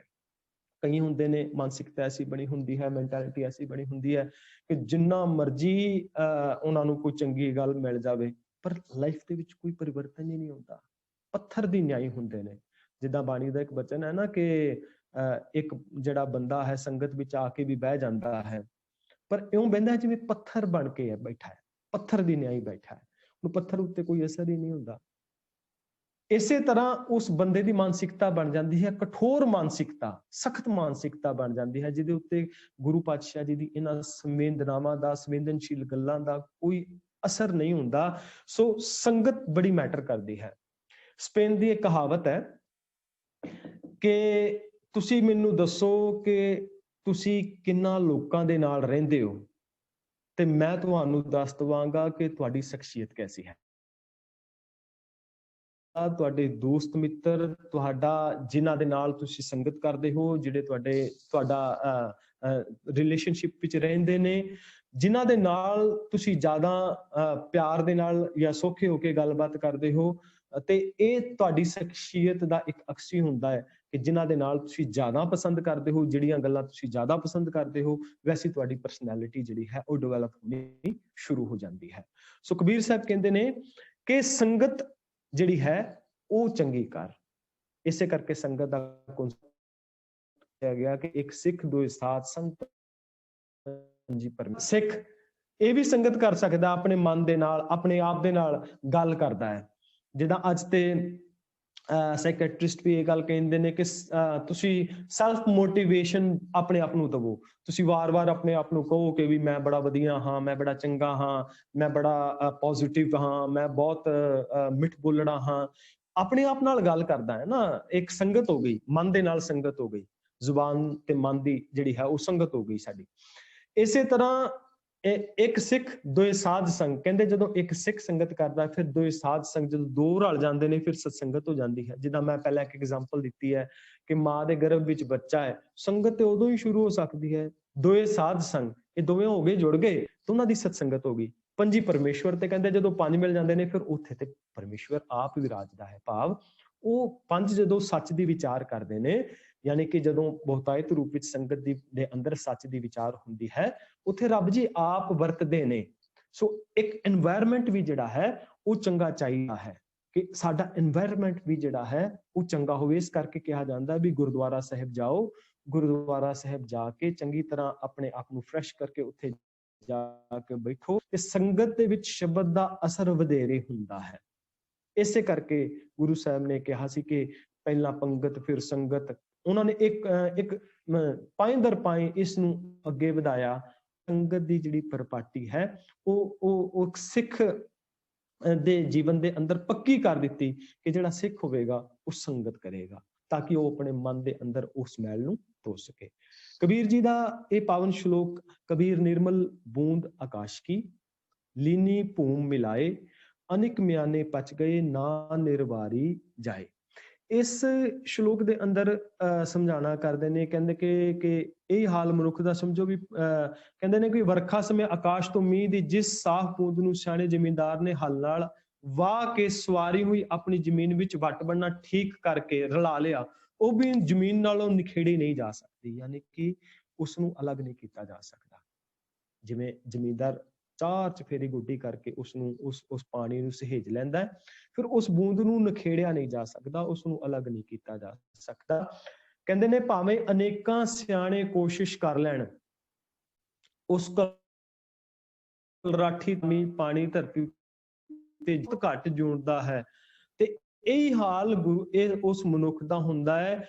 ਪੂਰੇ ਗੁਰੂ ਦੀ ਮਿਹਰ ਨਾਲ ਉਸ ਦੀ ਜੀਭ, ਕੰਨ ਆਦਿਕ ਇੰਦਰੀ ਪਰ ਨਿੰਦਾ ਆਦਿਕ ਵਿਕਾਰਾਂ ਵੱਲੋਂ ਹਟ ਜਾਂਦੇ ਹਨ। ਇਸ ਸਵਾਰੀ ਹੋਈ ਸਰੀਰ ਧਰਤੀ ਦੀ ਰਾਹੀਂ ਉਹ ਮਨੁੱਖ ਪ੍ਰਭੂ ਚਰਨਾਂ ਵਿੱਚ ਅਜਿਹਾ ਜੁੜਦਾ ਹੈ ਕਿ ਕੋਈ ਵਿਕਾਰ ਉਸ ਨੂੰ ਉੱਥੋਂ ਵਿਛੋੜ ਨਹੀਂ ਸਕਦਾ। ਯਾਨੀ ਕਿ ਕਲਰ ਤੋਂ ਕਲਰ ਧਰਤੀ ਦੇ ਉੱਤੇ, ਯਾਨੀ ਕਿ ਜਿਹਦੀ ਮੈਂਟੈਲਿਟੀ ਬਿਲਕੁਲ ਗਿਰਾਵਟ ਦੇ ਨਾਲ ਭਰੀ ਹੋਈ ਹੈ, ਉਹਦੇ ਅੰਦਰ ਵੀ ਇਹ ਸੰਭਾਵਨਾ ਹੈ ਕਿ ਉਹ ਆਪਣੇ ਉਸ ਲਾਈਫ ਨੂੰ ਚੇਂਜ ਕਰ ਸਕਦਾ ਹੈ। ਨਹੀਂ ਤੇ ਕਲਰ ਦੇ ਬਾਰੇ ਬਾਣੀ ਦੇ ਅੰਦਰ ਹੋਰ ਥਾਂ ਆਉਂਦਾ ਨਾ, ਕਾਹੇ ਕਲਰਾ ਸਿੰਚੂ ਜਨਮ ਗਵਾਵੋ, ਕਾਚੀ ਟਹਿਕ ਦੀਵਾਲ ਕਾਹੇ ਕਚਲਾਵੋ। ਕਿਉਂ ਕਲਰ ਨੂੰ ਸਿੰਜਦਾ ਹੈ? ਸਿੰਜ ਕੇ ਕੋਈ ਫਾਇਦਾ ਨਹੀਂ ਹੋਵੇਗਾ। ਪਹਿਲਾਂ ਬਾਹਰੀ ਤੌਰ ਤੇ ਨਹੀਂ, ਆਪਣੇ ਅੰਦਰ ਤੈਨੂੰ ਉਸ ਧਰਤੀ ਨੂੰ ਤਿਆਰ ਕਰਨਾ ਪਵੇਗਾ। ਜਿਵੇਂ ਜਦੋਂ ਪਾਰਟੀਸ਼ਨ ਹੋਇਆ, ਤੇ ਪਾਰਟੀਸ਼ਨ ਹੋਣ ਤੋਂ ਬਾਅਦ ਸਾਡੇ ਅੰਬਾਲੇ ਦੇ ਵਿੱਚ ਨਾ ਬਹੁਤ ਸਾਰਾ ਸੇਮ ਹੈ ਇੱਥੇ, ਉਰਕਲ ਰਾਠੀ ਧਰਤੀ ਕਾਫੀ ਸਾਰੀ ਹੈ, ਤੇ ਬਹੁਤ ਸਾਰੇ ਜਿਹੜੇ ਪਾਕਿਸਤਾਨ ਤੋਂ ਉੱਠ ਕੇ ਪਰਿਵਾਰ ਇੱਥੇ ਆਏ, ਤੇ ਉਹਨਾਂ ਨੇ ਆ ਕੇ ਵੇਖਿਆ ਵੀ ਕਲਰ ਧਰਤੀ ਹੈ ਇੱਥੇ ਤੇ ਸਾਰੀ ਦੀ ਸਾਰੀ। ਤੇ ਉਹ ਕਲਰ ਧਰਤੀ ਨੂੰ ਇੱਕ ਦਿਨ ਦੇ ਵਿੱਚ ਤੇ ਤਿਆਰ ਨਹੀਂ ਉਹਨਾਂ ਨੇ ਕੀਤਾ, ਮਿਹਨਤ ਕੀਤੀ, ਔਰ ਸਖਤ ਮਿਹਨਤ ਮੁਸ਼ੱਕਤ ਕਰਨ ਦੇ ਨਾਲ ਉਹ ਧਰਤੀ ਜਿਹੜੀ ਇੱਕ ਦਿਨ ਐਸੀ ਤਿਆਰ ਹੋ ਗਈ। ਹੁਣ ਉਹ ਧਰਤੀ ਜਿਹੜੀ ਹੈ ਉਹ ਬੜੀ ਜ਼ਰਖੇਜ਼ ਹੈ, ਉਸ ਧਰਤੀ ਉੱਤੇ ਬੜੀ ਚੰਗੀ ਫਸਲਾਂ ਆਉਂਦੀਆਂ ਨੇ, ਔਰ ਉਹ ਧਰਤੀ ਜਿਹੜੀ ਹੈ ਹੁਣ ਕਲਰ ਰਾਠੀ ਧਰਤੀ ਨਹੀਂ ਰਹੀ, ਕਲਰ ਨਹੀਂ ਰਿਹਾ, ਹੁਣ ਉਹ ਜ਼ਰਖੇਜ਼ ਧਰਤੀ ਹੋ ਗਈ, ਕਿਉਂਕਿ ਮਿਹਨਤ ਕੀਤੀ ਗਈ ਉਹਦੇ ਉੱਤੇ। ਇਸੇ ਤਰ੍ਹਾਂ ਇੱਕ ਇਨਸਾਨ ਜਿਹੜਾ ਤਾ ਉਮਰ ਗਿਰਾਵਟਾਂ ਦੇ ਵਿੱਚ ਰਿਹਾ, ਤਾ ਉਮਰ ਕਮਜ਼ੋਰੀਆਂ, ਮਾਨਸਿਕ ਕਮਜ਼ੋਰੀਆਂ ਦੇ ਅੰਦਰ ਰਿਹਾ, ਤਾਂ ਉਮਰ ਉਹ ਆਪਣੀ ਲਾਈਫ ਦੇ ਅੰਦਰ ਤਾਣੇ ਪੇਟੇ ਬੁਣਦਾ ਰਿਹਾ, ਲੋਕਾਂ ਦੇ ਬੁਰੇ ਕਰਦਾ ਰਿਹਾ, ਲੋਕਾਂ ਦੇ ਵਾਸਤੇ ਦੁਰਭਾਵਨਾ ਰੱਖਦਾ ਰਿਹਾ। ਲੇਕਿਨ ਇੱਕ ਦਿਨ ਐਸਾ ਵੀ ਆ ਸਕਦਾ ਹੈ ਕਿ ਉਹਦੀ ਲਾਈਫ ਚੇਂਜ ਹੋ ਸਕਦੀ ਹੈ, ਟੋਟਲੀ ਚੇਂਜ ਹੋ ਸਕਦੀ ਹੈ। ਨਿਰਾਸ਼ ਹੋਣ ਦੀ ਲੋੜ ਨਹੀਂ, ਉਹ ਭਾਵੇਂ ਕਲਰ ਰਾਠੀ ਧਰਤੀ ਵਰਗਾ ਉਹਦਾ ਮਾਈਂਡਸੈਟ ਹੈ, ਪਰ ਉਸਨੂੰ ਚੇਂਜ ਕੀਤਾ ਜਾ ਸਕਦਾ ਹੈ।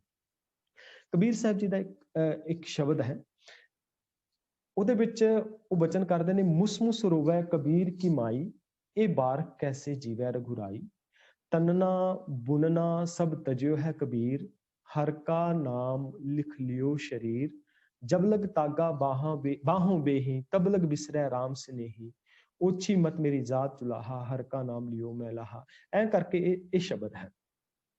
ਹੁਣ ਜਦੋਂ ਅਸੀਂ ਇਹਦੇ ਅਰਥ ਕਰਦੇ ਹਾਂ ਨਾ, ਸਿੰਪਲ ਜਦੋਂ ਅਸੀਂ ਸਿੱਧੇ ਸਿੱਧੇ ਅਰਥ ਕਰੀਏ, ਤੇ ਇੰਜ ਲੱਗਦਾ ਵੀ ਕਬੀਰ ਸਾਹਿਬ ਜੀ ਦੀ ਮਾਤਾ ਜੀ ਰੋਂਦੇ ਨੇ, ਮੁਸ ਮੁਸ ਰੋਵੈ ਕਬੀਰ ਕੀ ਮਾਈ, ਇਹ ਬਾਰਕ ਕੈਸੇ ਜੀਵੇ ਰਘੁਰਾਈ, ਤਨਨਾ ਬੁਨਨਾ ਸਭ ਤਜਿਓ ਹੈ ਕਬੀਰ।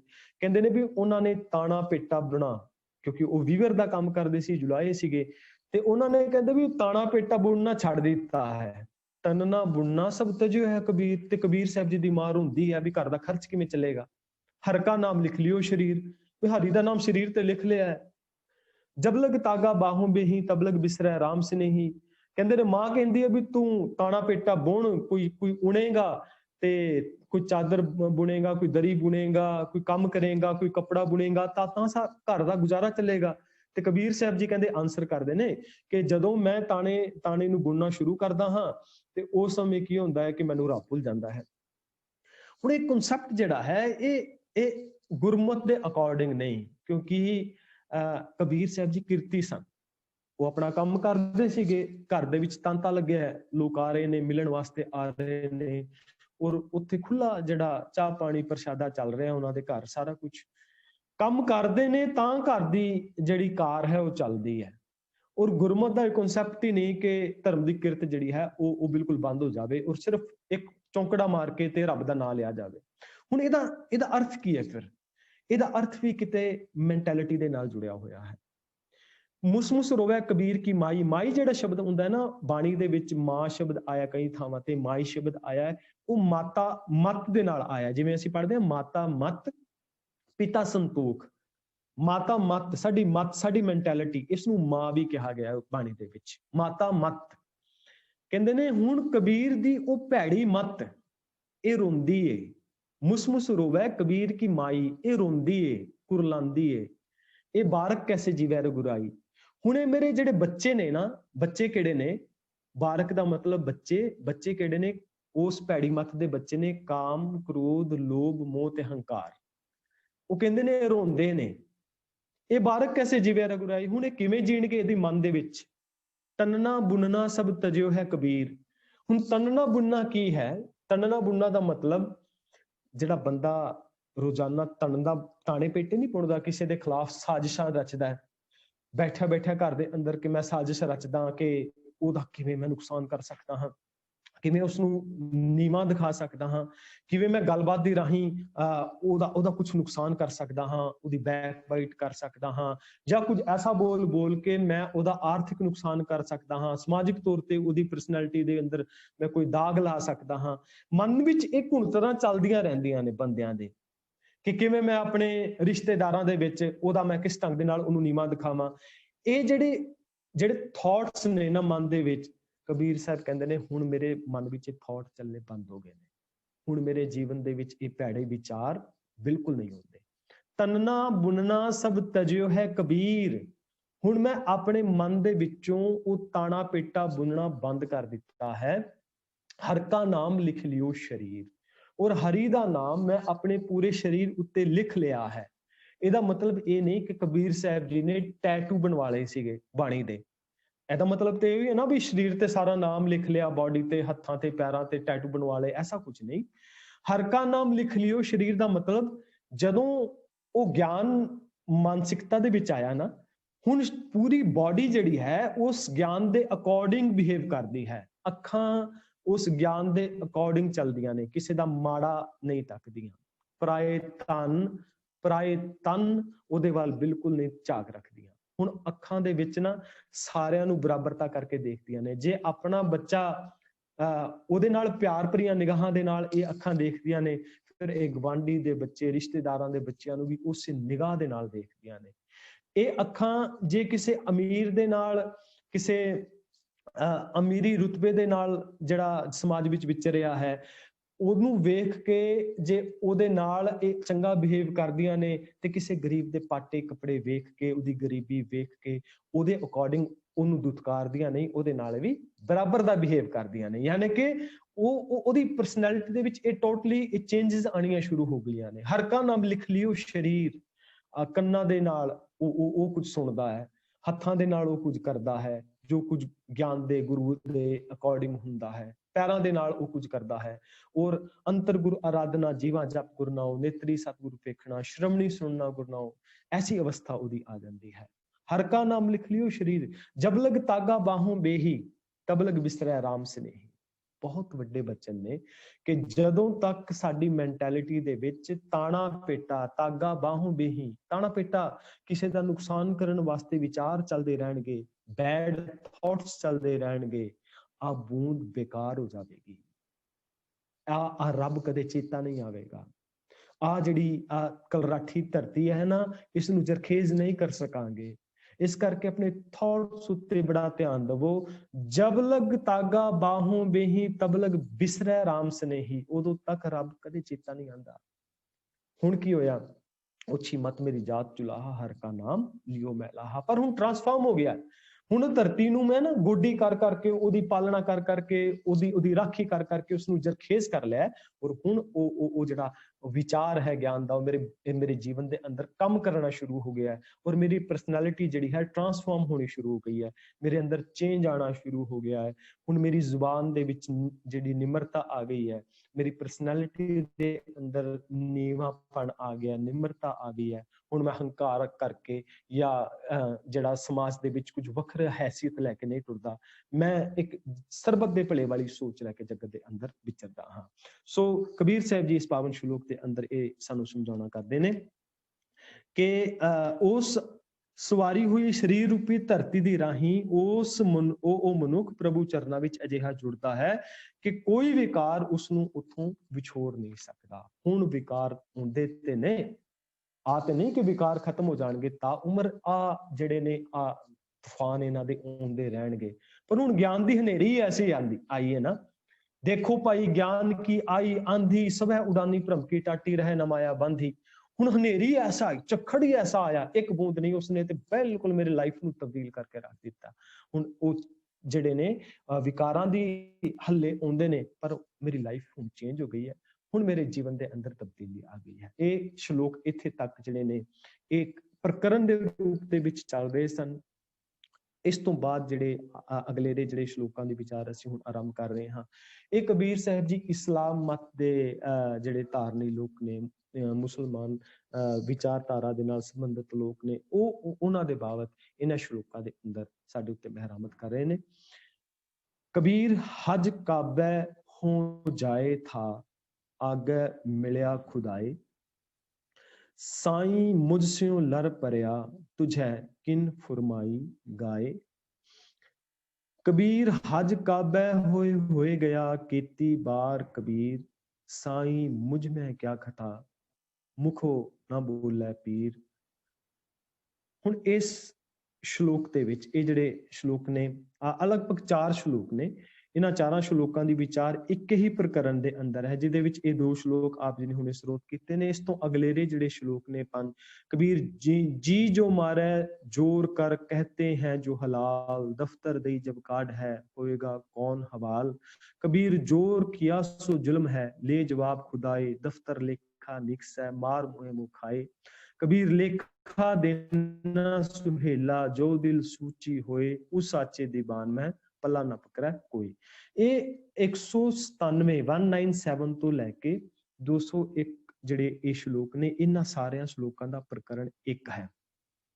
ਔਰ ਇਹ ਪ੍ਰਕਰਨ ਜਿਹੜਾ ਹੈ ਇਹ ਕਬੀਰ ਸਾਹਿਬ ਜੀ, ਇਹਦਾ ਮਤਲਬ ਇਹ ਨਹੀਂ ਕਿ ਕਬੀਰ ਸਾਹਿਬ ਜੀ ਆਪ ਹਜ ਵਾਸਤੇ ਗਏ ਸੀਗੇ ਜਾਂ ਆਪ ਇਹ ਇਸਲਾਮ ਮਤ ਦੇ ਧਾਰਨੀ ਸੀਗੇ। ਕਬੀਰ ਸਾਹਿਬ ਜੀ ਇਸਲਾਮ ਮਤ ਦੇ ਧਾਰਨੀ ਸੀ। ਬਹੁਤ ਸਾਰੇ ਜਿਹੜੇ ਸਾਡੇ ਹਿਸਟੋਰੀਅਨਸ ਨੇ ਉਹ ਦੱਸਦੇ ਨੇ ਕਿ ਉਹ ਇਸਲਾਮ ਮਤ ਦੇ ਧਾਰਨੀ ਨਹੀਂ ਸੀ। ਜਿਵੇਂ ਸਮਝਾਉਣ ਦੇ ਵਾਸਤੇ, ਜਿਵੇਂ ਗੁਰੂ ਸਾਹਿਬ ਜੀ, ਗੁਰੂ ਅਰਜਨ ਦੇਵ ਮਹਾਰਾਜ ਜੀ ਸਮਝਾਉਂਦੇ ਨੇ ਨਾ, ਪਾਠ ਪੜਿਓ ਅਰ ਵੇਦ ਵਿਚਾਰਿਓ, ਨਿਵਲ ਪੁਅੰਗਮ ਸਾਧੇ, ਪੰਚ ਜਨਾ ਸੋ ਸੰਗਨਾ ਛੁਟਕਿਓ, ਅਧਿਕ ਅਹੰਗ ਬਾਂਧੇ, ਪਿਆਰੇ ਇਨ ਬਿਦ ਮਿਲ ਨ ਜਾਈ, ਮੈਂ ਕੀਏ ਕਰਮ ਅਨੇਕਾ, ਹਾਰ ਪਰੇ ਸੁਆਮੀ ਕੇ ਦੁਆਰਾ ਦੀਜੈ ਬੁੱਧ ਵਿਵੇਕਾ। ਗੁਰੂ ਅਰਜਨ ਦੇਵ ਮਹਾਰਾਜ ਜੀ ਆਪ ਆ ਸਾਰੀਆਂ ਚੀਜ਼ਾਂ ਨਹੀਂ ਕਰਦੇ, ਨਾ ਤੇ ਉਹ ਪਾਠ ਹੀ ਕਰਦੇ ਨੇ, ਨਾ ਉਹ ਉਸ ਢੰਗ ਦੇ ਨਾਲ ਵੇਦਾਂ ਦੀ ਔਰ ਨਿਉਲੀ ਭੁੰਗਮ ਸਾਧਦੇ ਨੇ, ਨਾ ਉਹਨਾਂ ਦੀ ਵਿਚਾਰਾਂ ਕਰਦੇ ਨੇ। ਹਾਂ, ਉਹ ਆਪਣੇ ਆਪ ਨੂੰ ਸਾਹਮਣੇ ਰੱਖ ਕੇ ਇਹ ਸਾਨੂੰ ਸਮਝਾਉਣਾ ਕਰ ਰਹੇ ਨੇ ਕਿ ਜੋ ਲੋਕ ਆਪਣੇ ਆਪ ਤੇ ਲੈ ਕੇ ਸਮਝਾਉਣਾ ਕਰਦੇ ਨੇ ਕਿ ਜੋ ਲੋਕ ਇਹ ਕੰਮ ਕਰਦੇ ਨੇ, ਜੋ ਲੋਕ ਇਹ ਕਰਮ ਕਾਂਡ ਕਰਦੇ ਨੇ, ਇਹਨਾਂ ਦੇ ਰਾਹੀਂ ਉਸ ਅਕਾਲ ਪੁਰਖ ਵਾਹਿਗੁਰੂ ਦੀ ਪ੍ਰਾਪਤੀ ਨਹੀਂ ਹੋ ਸਕਦੀ, ਉਹਦੇ ਨਾਲ ਇਕਮਿਕ ਨਹੀਂ ਹੋਇਆ ਜਾ ਸਕਦਾ। ਫਿਰ ਕਿਵੇਂ ਹੋਇਆ ਜਾ ਸਕਦਾ ਹੈ? ਫਿਰ ਉਹਦੇ ਬਾਬਤ ਉਹ ਜਿਹੜੇ ਨੇ ਉਹ ਨਿਰਣੇ ਕਰਦੇ ਨੇ। ਇਸੇ ਤਰ੍ਹਾਂ ਕਬੀਰ ਸਾਹਿਬ ਜੀ ਇਹਨਾਂ ਸ਼ਲੋਕਾਂ ਦੇ ਵਿੱਚ ਸਾਨੂੰ ਆ ਜਿਹੜਾ ਇਸਲਾਮ ਮਤ ਦੇ ਜਿਹੜੇ ਕੁਝ ਕਾਫੀ ਸਾਰੇ ਜਿਹੜੇ ਉਹਨਾਂ ਦੇ ਧਾਰਮਿਕ ਰਿਚੁਅਲਸ ਨੇ, ਉਹਨਾਂ ਦਾ ਜ਼ਿਕਰ ਕਰ ਰਹੇ ਨੇ ਇਹਨਾਂ ਸ਼ਲੋਕਾਂ ਦੇ ਵਿੱਚ, ਔਰ ਸਾਨੂੰ ਸਮਝਾ ਰਹੇ ਨੇ ਕਿ ਕਿਸ ਢੰਗ ਦੇ ਨਾਲ ਅਸੀਂ ਉਸ ਜਿਹੜੇ ਇਸਲਾਮਿਕ ਲੋਕ ਨੇ, ਜਿਹੜੇ ਉਸ ਅੱਲਾਹ ਨੂੰ ਮੰਨਦੇ ਨੇ, ਜਿਹੜੇ ਹਜ ਵਾਸਤੇ ਜਾਂਦੇ ਨੇ, ਜਿਹੜੇ ਕਾਬਾ ਨੂੰ ਮੰਨਦੇ ਨੇ, ਉਹ ਕਿਵੇਂ ਉੱਥੇ ਜਾਂਦੇ ਨੇ, ਕਿਸ ਢੰਗ ਦੇ ਨਾਲ ਉਹ ਆਪਣੀ ਇਬਾਦਤਾਂ ਕਰਦੇ ਨੇ, ਕਿਵੇਂ ਉਹ ਆਪਣੇ ਧਾਰਮਿਕ ਜਿਹੜੇ ਉਹ ਰਿਚੁਅਲਸ ਨਿਭਾਉਂਦੇ ਨੇ। ਕਿ ਉਹਨਾਂ ਨੂੰ ਰੱਬ ਪ੍ਰਾਪਤ ਹੋ ਗਿਆ, ਕਿ ਉਹਨਾਂ ਨੂੰ ਬਹਿਸ਼ਤ ਮਿਲ ਗਿਆ, ਕਿ ਉਹ ਉਸ ਖੁਦਾ ਦੀ ਨਜ਼ਰ ਦੇ ਵਿੱਚ ਪ੍ਰਵਾਨ ਹੋ ਗਏ। ਇਹਨਾਂ ਸ਼ਲੋਕਾਂ ਦੇ ਅੰਦਰ ਕਬੀਰ ਸਾਹਿਬ ਜੀ ਉਹ ਸਮਝਾਉਣ ਦਾ ਯਤਨ ਕਰਦੇ ਨੇ। ਕਬੀਰ ਸਾਹਿਬ ਜੀ ਪਾਵਨ ਬਚਨ ਕਰਦੇ ਨੇ ਸ਼ਲੋਕ ਦੇ ਵਿੱਚ, ਕਬੀਰ ਹਜ ਕਾਬੈ ਹੋ ਜਾਏ ਥਾ, ਆਗੇ ਮਿਲਿਆ ਖੁਦਾਏ। ਕਹਿੰਦੇ ਨੇ ਕਿ ਕਬੀਰ ਜੀ ਕਹਿੰਦੇ ਨੇ ਮੈਂ ਕਾਬੇ ਦਾ ਹਜ ਕਰਨ ਜਾ ਰਿਹਾ ਸਾਂ, ਉੱਥੇ ਗਏ ਨੂੰ ਅੱਗੇ ਖੁਦਾ ਮਿਲ ਪਿਆ। ਉਹ ਮੇਰਾ ਸਾਈਂ, ਖੁਦਾ ਖੁਸ਼ ਹੋਣ ਦੇ ਥਾਂ ਸਾਈਂ ਮੁਝ ਚੋਂ ਲੜ ਪਰਿਆ। ਕਹਿੰਦੇ ਖੁਸ਼ ਹੋਣ ਦੇ ਥਾਂ ਮੈਂ ਉਸ ਘਰ ਦਾ ਦੀਦਾਰ ਕਰਨ ਆਇਆ, ਸਗੋਂ ਮੇਰੇ ਉੱਤੇ ਗੁੱਸਾ ਹੋਇਆ। ਹੁਣ ਦੇਖੋ ਕਿ ਖੁਦਾ ਦੇ ਦੀਦਾਰ ਕਰਨ ਵਾਸਤੇ ਕੋਈ ਜਾ ਰਿਹਾ ਹੈ ਤੇ ਇੱਕ ਸਾਨੂੰ ਕਬੀਰ ਸਾਹਿਬ ਜੀ ਸਮਝਾਉਣਾ ਕਰਦੇ ਨੇ, ਕਹਿੰਦੇ ਅੱਗੇ ਜਾ ਕੇ ਖੁਦਾ ਤੇ ਕਹਿੰਦੇ ਵੀ ਉਹਨੇ ਖੁਸ਼ ਹੋਣ ਦੀ ਥਾਂ ਉੱਤੇ ਲੜ ਪਿਆ ਮੇਰੇ ਨਾਲ, ਉੱਤੇ ਗੁੱਸਾ ਹੋ ਗਿਆ। ਉਸਨੇ ਤੇ ਨਾਰਾਜ਼ਗੀ ਪ੍ਰਗਟ ਕੀਤੀ। ਤੇ ਨਾਰਾਜ਼ਗੀ ਕੈਸੀ ਪ੍ਰਗਟ ਕੀਤੀ? ਕਹਿੰਦੇ ਨੇ ਵੀ ਮੈਂ ਤਾਂ ਤੈਨੂੰ ਇਹ ਹੁਕਮ ਹੀ ਨਹੀਂ ਸੀ ਕੀਤਾ, ਤੁਸੀਂ ਕਿਨ ਫਰਮਾਈ ਗਾਏ। ਜਿਹੜੇ ਪ੍ਰੋਫੈਸਰ ਸਾਹਿਬ ਸਿੰਘ ਜੀ ਇਹਦੇ ਅਰਥ ਕਰਦੇ ਨੇ ਕਿ ਮੈਂ ਤਾਂ ਇਹ ਹੁਕਮ ਨਹੀਂ ਕੀਤਾ ਕਿ ਤੂੰ ਮੇਰੇ ਨਾਂ ਤੇ ਤੂੰ ਗਾਂ ਆਦਿਕ ਦੀ ਕੁਰਬਾਨੀ ਦੇ ਤੇ ਮੈਂ ਤੇਰੇ ਗੁਨਾਹ ਬਖਸ਼ ਦਿਆਂਗਾ। ਇੱਥੇ ਵੱਖਰੇ ਵੱਖਰੇ ਜਿਹੜੇ ਵਿਚਾਰ ਨੇ, ਕਈਆਂ ਨੇ ਤੁਝ ਕਿਨ ਫਰਮਾਈ ਗਾਏ, ਇਹਨੂੰ ਇਸ ਢੰਗ ਦੇ ਨਾਲ ਵੀ ਕਿਹਾ ਵੀ ਤੂੰ ਕਿਉਂ ਗਾਂਦਾ ਫਿਰਦਾ ਹੈ, ਵੀ ਕਿਉਂ ਭਟਕਦਾ ਫਿਰਦਾ ਹੈ। ਪਰ ਪ੍ਰੋਫੈਸਰ ਸਾਹਿਬ ਸਿੰਘ ਜੀ ਜਿਹੜੇ ਵਿਆਕਰਨਿਕ ਨਿਯਮਾਂ ਦੇ ਮੁਤਾਬਕ ਇੱਥੇ ਅਰਥ ਕਰ ਰਹੇ ਨੇ, ਉਹ ਕਹਿੰਦੇ ਨੇ ਵੀ ਤੁਝ ਕਿਨ ਫਰਮਾਈ ਗਾਏ, ਵੀ ਤੈਨੂੰ ਕਿਹਨੇ ਕਿਹਾ ਸੀ ਕਿ ਤੂੰ ਕੁਰਬਾਨੀਆਂ ਕਰੇ, ਧਰਮ ਦੇ ਨਾਮ ਦੇ ਉੱਤੇ ਬਲੀ ਦੇਵੇ, ਤੂੰ ਧਾਰਮਿਕ ਯਾਤਰਾਵਾਂ ਕਰੇ। ਮੈਂ ਕਿਸੇ ਇੱਕ ਪਰਟੀਕੂਲਰ ਥਾਂ ਦੇ ਉੱਤੇ ਨਹੀਂ ਰਹਿੰਦਾ, ਮੈਂ ਕਿਸੇ ਇੱਕ ਥਾਂ ਦੇ ਉੱਤੇ ਨਹੀਂ ਵਸਦਾ, ਕਿਉਂਕਿ ਇਸਲਾਮਿਕ ਮਤ ਦਾ ਜਿਹੜਾ ਇੱਕ ਸੋਚ ਹੈ, ਇੱਕ ਨਿਰਣਾ ਹੈ, ਜਿਹਨੂੰ ਖੁਦਾ ਦਾ ਘਰ ਕਿਹਾ ਜਾਂਦਾ ਹੈ, ਮੱਕਾ ਤੇ ਕਾਬਾ ਨੂੰ। ਅੱਜ ਤੋਂ 4000 ਸਾਲ ਪਹਿਲਾਂ ਉੱਥੇ ਕੁਝ ਵੀ ਨਹੀਂ ਸੀਗਾ।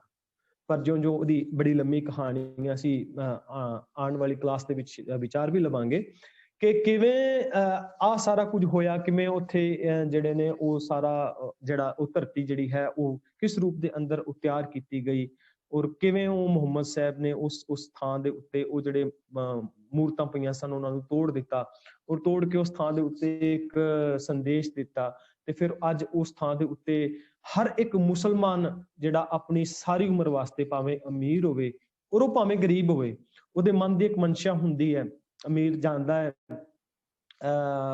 उत्थे जा सकदा उत्थे हज करन वास्ते, पर एक गरीब वास्ते भी जिहड़ा कि यात्रा नहीं कर सकदा, बड़ी बड़ियां सोसाइटीज बनियां ने, और जे कोई धनाड़ बंदा है, जे कोई आर्थिक तौर ते मजबूत है कोई, वो ये सोचदा है कि जे कोई गरीब मुसलमान दे वास्ते मैं उहदी यात्रा दा इंतजाम कर दवां ते मेरे वास्ते एक सवाब दा काम होएगा, पुण्य दा काम होएगा किसी नूं हज करवाना। और इत्थे तक कि कुछ इन्हां दे नियम भी ने, टुक मात्र मैं इन्हां नियमां दा जिक्र कर देना, क्योंकि गुरु नानक साहब जी भी उस थां दे उत्ते गए सन, मक्के दी यात्रावां दा उन्हां दा जिक्र हुंदा है कि उत्थे जाके कुछ ये जिहड़े उस स्थान ते जांदे ने, कुछ भैड़ी सोच नहीं रखनी, कुछ नियम ने इन्हां दे उत्थे जाके, पैर दे अंगूठे तो लैके सिर दे केश जिहड़े ने उन्हां दा कतल नहीं करना। इस तो बाद जिहड़े उत्थे जाके किसी दा चोरी नहीं करनी, किसी दा बुरा नहीं करना, बहुत सारे पुण्य दे काम करने ने, बहुत सारे नियम बनाए हुए ने कि वो धार्मिक यात्रा करनी है, और अपनी उम्र दे विच एक बारी जिसने वो यात्रा कर लई फिर वो खुदा दे उस दर्शन दीदारे पा लैंदा है और उस नूं विस्था मिलदी है। पर कबीर साहब जी कुछ वखरा सोच रखते ने। उन्हां नूं किसी ने पूछया भी रब रहिंदा कित्थे है, जे तुसी कहंदे हो चलो हज करन नहीं जाना चाहिए, चलो तुहाडे मुताबिक मान लईए भी तुसी बनारस विच रहिंदे हो, 68 तीर्थां दा देश है, और इत्थे मन्निया जांदा है कि दखण दे विच रब दा वासा है, क्योंकि जिहड़े रिचुअल्स जिहड़े सनातनी वीर हिंदू वीर निभाउंदे ने वो दखण वल मूंह करके निभाउंदे ने, मंदिरां दे जिहड़े मूंह ने जिस रूप दे अंदर वो दखण वाले पासे करके रखे जांदे ने, दखण वाले पासा जिहड़ा है इसनूं पवित्र मन्निया जांदा है। और जिहड़े मुसलमान वीर ने इत्थों पच्छम वाले पासे इंडिया तो जदों असीं देखदे हां पच्छम वाले पासे मूंह करके रिचुअल्स मनांदे ने, ते कबीर साहब जी नूं किसी ने पुछया भी मन लिया भी पच्छम वाले पासे ते नहीं रहिंदे, कि दखण वाले पासे रहिंदे ने?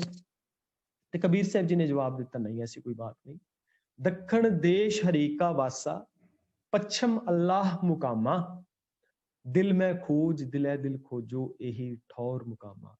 ना ते वो दखण विच वसदा है ते ना ही वो पच्छम विच वसदा है, वो वसदा कित्थे है? वो वसदा है दिल दे विच, दिल में खोज दिलै दिल खोजो यही ठौर मुकामा, वो ते बंदे दे अंदर वसदा है, वो सारियां दे अंदर वसदा है, वो मनुख मात्र दे अंदर वसदा है, इस करके किते जाण दी लोड़ नहीं। ते भगत कबीर साहब जी दे जिहड़े उस्ताद मन्ने जांदे ने, जिथों भगत रामानंद जी दी बात हुंदी है, बाणी दे अंदर उन्हां दा जिक्र भी हुंदा है, ब्राह्मण सीगे जात तो, ਉਹਨਾਂ ਨੂੰ ਕਿਸੇ ਨੇ ਪੁੱਛਿਆ ਵੀ ਤੁਸੀਂ ਰੱਬ ਨੂੰ ਪ੍ਰਾਪਤ ਕਰਨਾ ਚਾਹੁੰਦੇ ਹੋ, ਘਰ ਤੋਂ ਬਾਹਰ ਤੁਸੀਂ ਮੰਦਿਰ ਤੱਕ ਤੇ ਕਦੇ ਗਏ ਨਹੀਂ, ਨਾ ਤੁਸੀਂ ਕਿਸੇ 68 ਤੀਰਥਾਂ ਦੀ ਯਾਤਰਾਵਾਂ ਕੀਤੀਆਂ, ਕਿਉਂਕਿ ਸਨਾਤਨੀ ਵੀਰ ਵੀ ਰੱਬ ਨੂੰ ਪਾਉਣ ਵਾਸਤੇ ਇੱਕ ਧਾਰਮਿਕ ਯਾਤਰਾਵਾਂ ਜਿਹੜੀਆਂ ਨੇ ਇਸ ਨੂੰ ਪੁੰਨ ਦਾ ਕੰਮ ਮੰਨਦੇ ਨੇ, ਕਿ ਜਿਹੜਾ 68 ਤੀਰਥਾਂ ਦੇ ਦਰਸ਼ਨ ਕਰੇਗਾ ਸਵਰਗ ਦੀ ਪ੍ਰਾਪਤੀ ਹੋਵੇਗੀ ਉਸ ਨੂੰ। ਇਸ ਕਰਕੇ ਆਪਣੇ ਮਾਪਿਆਂ ਨੂੰ ਵੀ 68 ਤੀਰਥਾਂ ਦੇ ਦਰਸ਼ਨ ਕਰਾਉਣ ਦੀਆਂ ਬਹੁਤ ਸਾਰੀਆਂ ਕਥਾਵਾਂ ਪ੍ਰਚਲਿਤ ਨੇ, ਤੁਸੀਂ ਉਹ ਸਾਰੀਆਂ ਕਥਾਵਾਂ ਸੁਣੀਆਂ ਵੀ ਹੋਣਗੀਆਂ। ਤੇ ਭਗਤ ਰਾਮਾਨੰਦ ਜੀ ਨੂੰ ਪੁੱਛਿਆ ਵੀ ਤੁਸੀਂ ਤੇ ਮੰਦਿਰ ਵੀ ਨਹੀਂ ਜਾਂਦੇ, ਹੁਣ ਜੀਵਨ ਦੇ ਵਿੱਚ ਰੱਬ ਕਿਵੇਂ ਮਿਲੇਗਾ ਤੁਹਾਨੂੰ, ਉਸ ਪ੍ਰਭੂ ਦੇ ਦਰਸ਼ਨ ਕਿਵੇਂ ਹੋਣਗੇ? ਤੇ ਉਹਨਾਂ ਨੇ ਜਵਾਬ ਦਿੱਤਾ ਵੀ ਕੱਤ ਜਾਈਏ ਰੇ ਘਰ ਲਾਗੋ ਰੰਗ, ਮੈਨੂੰ ਕਿਤੇ ਜਾਣ ਦੀ ਲੋੜ ਨਹੀਂ, ਕਿਸੇ ਯਾਤਰਾ ਕਰਨ ਦੀ ਲੋੜ ਨਹੀਂ। ਕੱਤ ਜਾਈਏ ਰੇ ਘਰ ਲਾਗੋ ਰੰਗ, ਮੇਰਾ ਚਿੱਤ ਨਾ ਚਲੇ ਮਨ ਭਇਓ ਪੰਗ, ਕਹਿੰਦੇ ਨੇ ਹੁਣ ਮੇਰਾ ਚਿੱਤ ਚੱਲਦਾ ਨਹੀਂ ਭੈੜੇ ਵਾਲੇ ਪਾਸੇ, ਮਨ ਪਿੰਗਲਾ ਹੋ ਗਿਆ ਭੈੜੇ ਵਾਲੇ ਪਾਸੇ। एक दिवस मन भई उमंग, कस चंदन चोआ बहुत सुगंध, पूजन चाली ब्रह्म ठाए, सो ब्रह्म बतायो गुर मन ही माए। कहते ने एक दिन मेरे अंदर भी उमंग आई कि मैं ठाकुर द्वारे जावा, कि उत्थे जाके चंदन घिसा, उत्थे जाके सारे कर्म कांड करा, ताकि मैं रब दी आरती उतार सका, रब दे दर्शन कर सका। कहते ने पूजन चाली ब्रह्म ठाए, सो ब्रह्म बतायो गुरु मन ही माए। पर वो ब्रह्म मेरे गुरु ने मैनू मेरे मन दे विच ही दस दिता है, रब किथे वसदा है, मन विच वसदा है। इस करके कोई धार्मिक यात्रा जिहड़ी है वो करन दे नाल कदे भी रब दी प्राप्ति नहीं हुंदी। इसे करके असी जदों अपने धार्मिक स्थानां ते यात्रावां करदे हां ते असी अपने इतिहास नाल जुड़ रहे हुंदे हां, ना कि उन्हां धार्मिक स्थानां ते जाके किते सानू रब दी प्राप्ति हो जावेगी। ये साडा कॉन्सैप्ट नहीं है। ਇਸ ਕਰਕੇ ਸਾਨੂੰ ਕਿਹਾ ਵੀ ਤੀਰਥ ਨਹਾਵਣ ਜਾਓ, ਤੀਰਥ ਨਾਮ ਹੈ, ਤੀਰਥ ਸ਼ਬਦ ਵਿਚਾਰ ਅੰਤਰ ਗਿਆਨ ਹੈ। ਤੀਰਥ ਅਸਲ ਦੇ ਵਿੱਚ ਨਾਮ ਹੈ। ਔਰ ਇਹੀ ਸੋਚ ਭਗਤ ਕਬੀਰ ਸਾਹਿਬ ਜੀ ਇਹਨਾਂ ਸ਼ਲੋਕਾਂ ਦੇ ਅੰਦਰ ਸਾਨੂੰ ਦ੍ਰਿੜ ਕਰਾ ਰਹੇ ਨੇ। ਉਹ ਸਾਨੂੰ ਸਮਝਾ ਰਹੇ ਨੇ ਕਿ ਕਿਸੇ ਹੱਜ ਕਾਬੇ ਜਾ ਕੇ ਕੋਈ ਇਸਲਾਮ ਮਤ ਦਾ ਧਾਰਨੀ ਕਹਿੰਦੇ ਕਿ ਉੱਥੇ ਜਾ ਕੇ ਇਹ ਐਸਾ ਨਹੀਂ ਹੋ ਸਕਦਾ ਕਿ ਉੱਥੇ ਜਾ ਕੇ ਉਸਨੂੰ ਖੁਦਾ ਦੇ ਦਰਸ਼ਨ ਹੋ ਜਾਣ, ਕਿਉਂਕਿ ਖੁਦਾ ਤੇ ਆਪ ਇਹ ਗੱਲ ਕਹਿ ਰਿਹਾ ਹੈ, ਸਾਈਂ ਮੁਝਸਿਓ ਲਰ ਪਰਿਆ ਤੁਝ ਕਿਨ ਫਰਮਾਈ ਗਾਏ। ਜਿੱਦਾਂ ਕਿ ਇਹਨਾਂ ਸ਼ਲੋਕਾਂ ਦੇ ਅੰਦਰ ਕਬੀਰ ਸਾਹਿਬ ਜੀ ਪਾਵਨ ਬਚਨ ਕਰਦੇ ਨੇ, ਕਬੀਰ ਹਜ ਕਾਬੈ ਹੋਏ ਗਿਆ ਕੀਤੀ ਬਾਰ ਕਬੀਰ, ਸਾਈਂ ਮੁੰਝ ਮੈਂ ਕਿਆ ਖਤਾ, ਸਾਈਂ ਤੁਝੇ ਕਿਨ ਫਰਮਾਈ ਗਾਏ। ਹੁਣ ਇਹ ਜਿਹੜਾ ਅਸੀਂ 197 ਨੰਬਰ ਸ਼ਲੋਕ ਜਿਹੜਾ ਅਸੀਂ ਵਿਚਾਰਿਆ ਸੀਗਾ, ਇਹਦੇ ਵਿੱਚ ਕਬੀਰ ਸਾਹਿਬ ਜੀ ਕਹਿ ਰਹੇ ਸੀ, ਖਿਮਾ ਕਰਨਾ ਪਹਿਲਾ ਜਿਹੜਾ ਇਸ ਤੋਂ ਅਗਲੇਰਾ ਸ਼ਲੋਕ ਪੜਿਆ ਗਿਆ, ਕਬੀਰ ਸਾਹਿਬ ਕਹਿ ਰਹੇ ਸੀ, ਕਬੀਰ ਹਜ ਕਾਬੈ ਹੋ ਜਾਏ ਥਾ ਆਗੇ ਮਿਲਿਆ ਖੁਦਾਏ, ਸਾਈਂ ਮੁਝਸਿਓ ਲਰ ਪਰਿਆ ਤੁਝੇ ਕਿਨ ਫਰਮਾਈ ਗਾਏ। ਦੂਜੀ ਗੱਲ ਉਹਨਾਂ ਨੇ ਕੀਤੀ, ਪਹਿਲੀ ਗੱਲ ਕਿ ਧਾਰਮਿਕ ਯਾਤਰਾਵਾਂ ਦਾ ਕੋਈ ਲਾਭ ਨਹੀਂ, ਦੂਜੀ ਗੱਲ ਉਹ ਕਰਦੇ ਨੇ ਵੀ ਤੈਨੂੰ ਕਿਹਨੇ ਕਿਹਾ ਸੀ ਕਿ ਕੋਈ ਕੁਰਬਾਨੀ ਦੇ ਤੂੰ, ਕਿਉਂਕਿ ਇਸਲਾਮ ਮਤ ਦੇ ਅੰਦਰ ਕੁਰਬਾਨੀ ਦਾ ਜਿਹੜਾ ਜਜ਼ਬਾ ਹੈ, ਜਿੱਦਾਂ ਕਿ ਇਬਰਾਹਿਮ ਦੀ ਘਟਨਾ ਦਾ ਜ਼ਿਕਰ ਆਉਂਦਾ ਹੈ ਕਿ ਉਹਦਾ ਉਹ ਆਪਣੇ ਬੱਚੇ ਦਾ ਜਿਹੜਾ ਜ਼ਿਬਾ ਕਰਨ ਦਾ ਉਹ ਘਟਨਾ ਹੁੰਦੀ ਹੈ। ਉਹਨਾਂ ਦੇ ਅੰਦਰ ਬਕਰੀਦ ਦਾ ਇੱਕ ਪਰਵ ਮਨਾਇਆ ਜਾਂਦਾ ਜਿਹਦੇ ਅੰਦਰ ਬੱਕਰੇ ਦੀ ਕੁਰਬਾਨੀ ਦਿੱਤੀ ਜਾਂਦੀ ਹੈ। ਤੇ ਸਨਾਤਨੀ ਵੀਰ ਵੀ ਕੁਝ ਐਸੀ ਹੀ ਬਲੀ ਦੀ ਉਹਨਾਂ ਦੀ ਪ੍ਰਥਾਵਾਂ ਸੀਗੀਆਂ ਜਿਹੜੀਆਂ ਪੁਰਾਤਨ ਸਮਿਆਂ ਤੋਂ ਚੱਲਦੀਆਂ ਆ ਰਹੀਆਂ ਸਨ। ਉਹ ਬਲੀ ਦਿੰਦੇ ਸਨ, ਬਲੀਆਂ ਦਿੱਤੀਆਂ ਜਾਂਦੀਆਂ ਸਨ ਧਰਮ ਦੇ ਨਾਮ ਤੇ। ਹੁਣ ਇਹਦੇ ਅੰਦਰ ਨਾ ਕਿਤੇ ਇਹ ਬਾਤ ਦਾ ਜ਼ਿਕਰ ਨਹੀਂ ਕਿ ਇੱਥੇ ਜ਼ਿਕਰ ਇਹ ਗੱਲ ਦਾ ਹੋ ਰਿਹਾ ਵੀ ਕੁਰਬਾਨੀ ਦੇ ਨਾਲ ਧਰਮ ਦਾ ਕੋਈ ਸੰਬੰਧ ਨਹੀਂ ਹੈ, ਕਿ ਕਿਸੇ ਜਾਨਵਰ ਦੀ ਕੁਰਬਾਨੀ ਆਪਣੇ ਸਵਾਦ ਦੇ ਕਰਕੇ ਜੇ ਧਰਮ ਦੇ ਨਾਲ ਜੋੜ ਦਿੱਤਾ ਜਾਵੇ, ਉਹਦਾ ਕੁਰਬਾਨੀ ਦਾ ਧਰਮ ਦੇ ਨਾਲ ਕੋਈ ਸੰਬੰਧ ਨਹੀਂ ਹੈ। ਇੱਥੇ ਸਾਨੂੰ ਇਹ ਸਮਝਾਇਆ ਜਾ ਰਿਹਾ ਹੈ। ਹੁਣ ਇਸ ਨੂੰ ਹੋਰ ਜੇ ਅਸੀਂ ਡੀਪ ਸਮਝਣਾ ਹੋਵੇ ਤੇ ਸਾਨੂੰ ਟੋਟਮ ਨੂੰ ਸਮਝਣਾ ਪਵੇਗਾ। ਸਾਨੂੰ ਇਹ ਟੋਟਮ ਜਿਹੜਾ ਸ਼ੁਰੂ ਹੋਇਆ ਜਦੋਂ ਕਿ ਧਰਮ ਦਾ ਵਿਕਾਸ ਹੁੰਦਾ, ਜਿਵੇਂ ਦੁਰਖਾਇਮ ਦੱਸਦਾ ਵੀ ਜੰਗਲ ਦੇ ਵਿੱਚੋਂ ਕਿਵੇਂ ਧਰਮ ਨਿਕਲਿਆ, ਕਿ ਇੱਕ ਰੁੱਖ ਦੇ ਥੱਲੇ ਬੰਦਾ ਖੜਾ ਹੁੰਦਾ ਸੀ, ਉਸ ਰੁੱਖ ਦੇ ਥੱਲੇ ਉਹਨੂੰ ਕੋਈ ਆਪਣਾ ਮਿਲਿਆ, ਕੋਈ ਜਾਨਵਰ ਮਿਲਿਆ, ਜਾਂ ਕੋਈ ਰੁੱਖ ਬੜਾ ਚੰਗਾ ਲੱਗਾ ਜਾਂ ਕੋਈ ਜਾਨਵਰ ਬੜਾ ਚੰਗਾ ਲੱਗਾ, ਤੇ ਉਹ ਜਿਹੜੇ ਟੋਟਮ ਬਣਨੇ ਉਦੋਂ ਉਸਨੂੰ ਗਿਆਨ ਨਾ ਹੋਣ ਕਰਕੇ ਉਹ ਸ਼ੁਰੂ ਹੋ ਗਏ ਸੀ।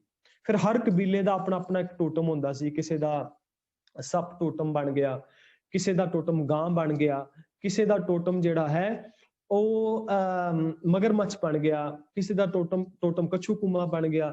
ਫਿਰ ਇਸੇ ਤਰ੍ਹਾਂ ਰੁੱਖਾਂ ਦੇ ਟੋਟਮ ਹੋ ਗਏ, ਕਿਸੇ ਦਾ ਟੋਟਮ ਕੋਈ ਰੁੱਖ ਬਣ ਗਿਆ। ਵੱਖਰੇ ਵੱਖਰੇ ਕਬੀਲਿਆਂ ਦਾ ਇਹ ਟੋਟਮਵਾਦ ਤੋਂ ਜਿਹੜੀ ਇਹ ਪਰਪਾਟੀ ਤੁਰਦੀ ਕਬੀਲਿਆਂ ਤੋਂ ਹੁੰਦੀ, ਜੰਗਲ ਦੇ ਵਿੱਚੋਂ ਬੰਦਾ ਨਿਕਲਿਆ, ਕਬੀਲਿਆਂ ਦੇ ਵਿੱਚ ਆਇਆ, ਫਿਰ ਕਬੀਲਿਆਂ ਵਿੱਚੋਂ ਹੁੰਦਾ ਇਹ ਸੋਚ ਜਿਹੜੀ ਧਰਮ ਦੇ ਅੰਦਰ ਜਦੋਂ ਕੁਝ ਬਦਲੇ ਗਏ ਨਾ, ਰਿਚੁਅਲ ਸਾਰੇ ਦੇ ਸਾਰੇ, ਕੁਝ ਤਬਦੀਲੀਆਂ ਆਈਆਂ, ਪਰ ਕੁਝ ਹੱਦ ਤੱਕ ਉਹ ਚੀਜ਼ਾਂ ਐਜ਼ ਇਟ ਇਜ਼ ਰਹਿ ਗਈਆਂ, ਉਸ ਨੂੰ ਤਬਦੀਲ ਨਹੀਂ ਕਰ ਸਕੇ।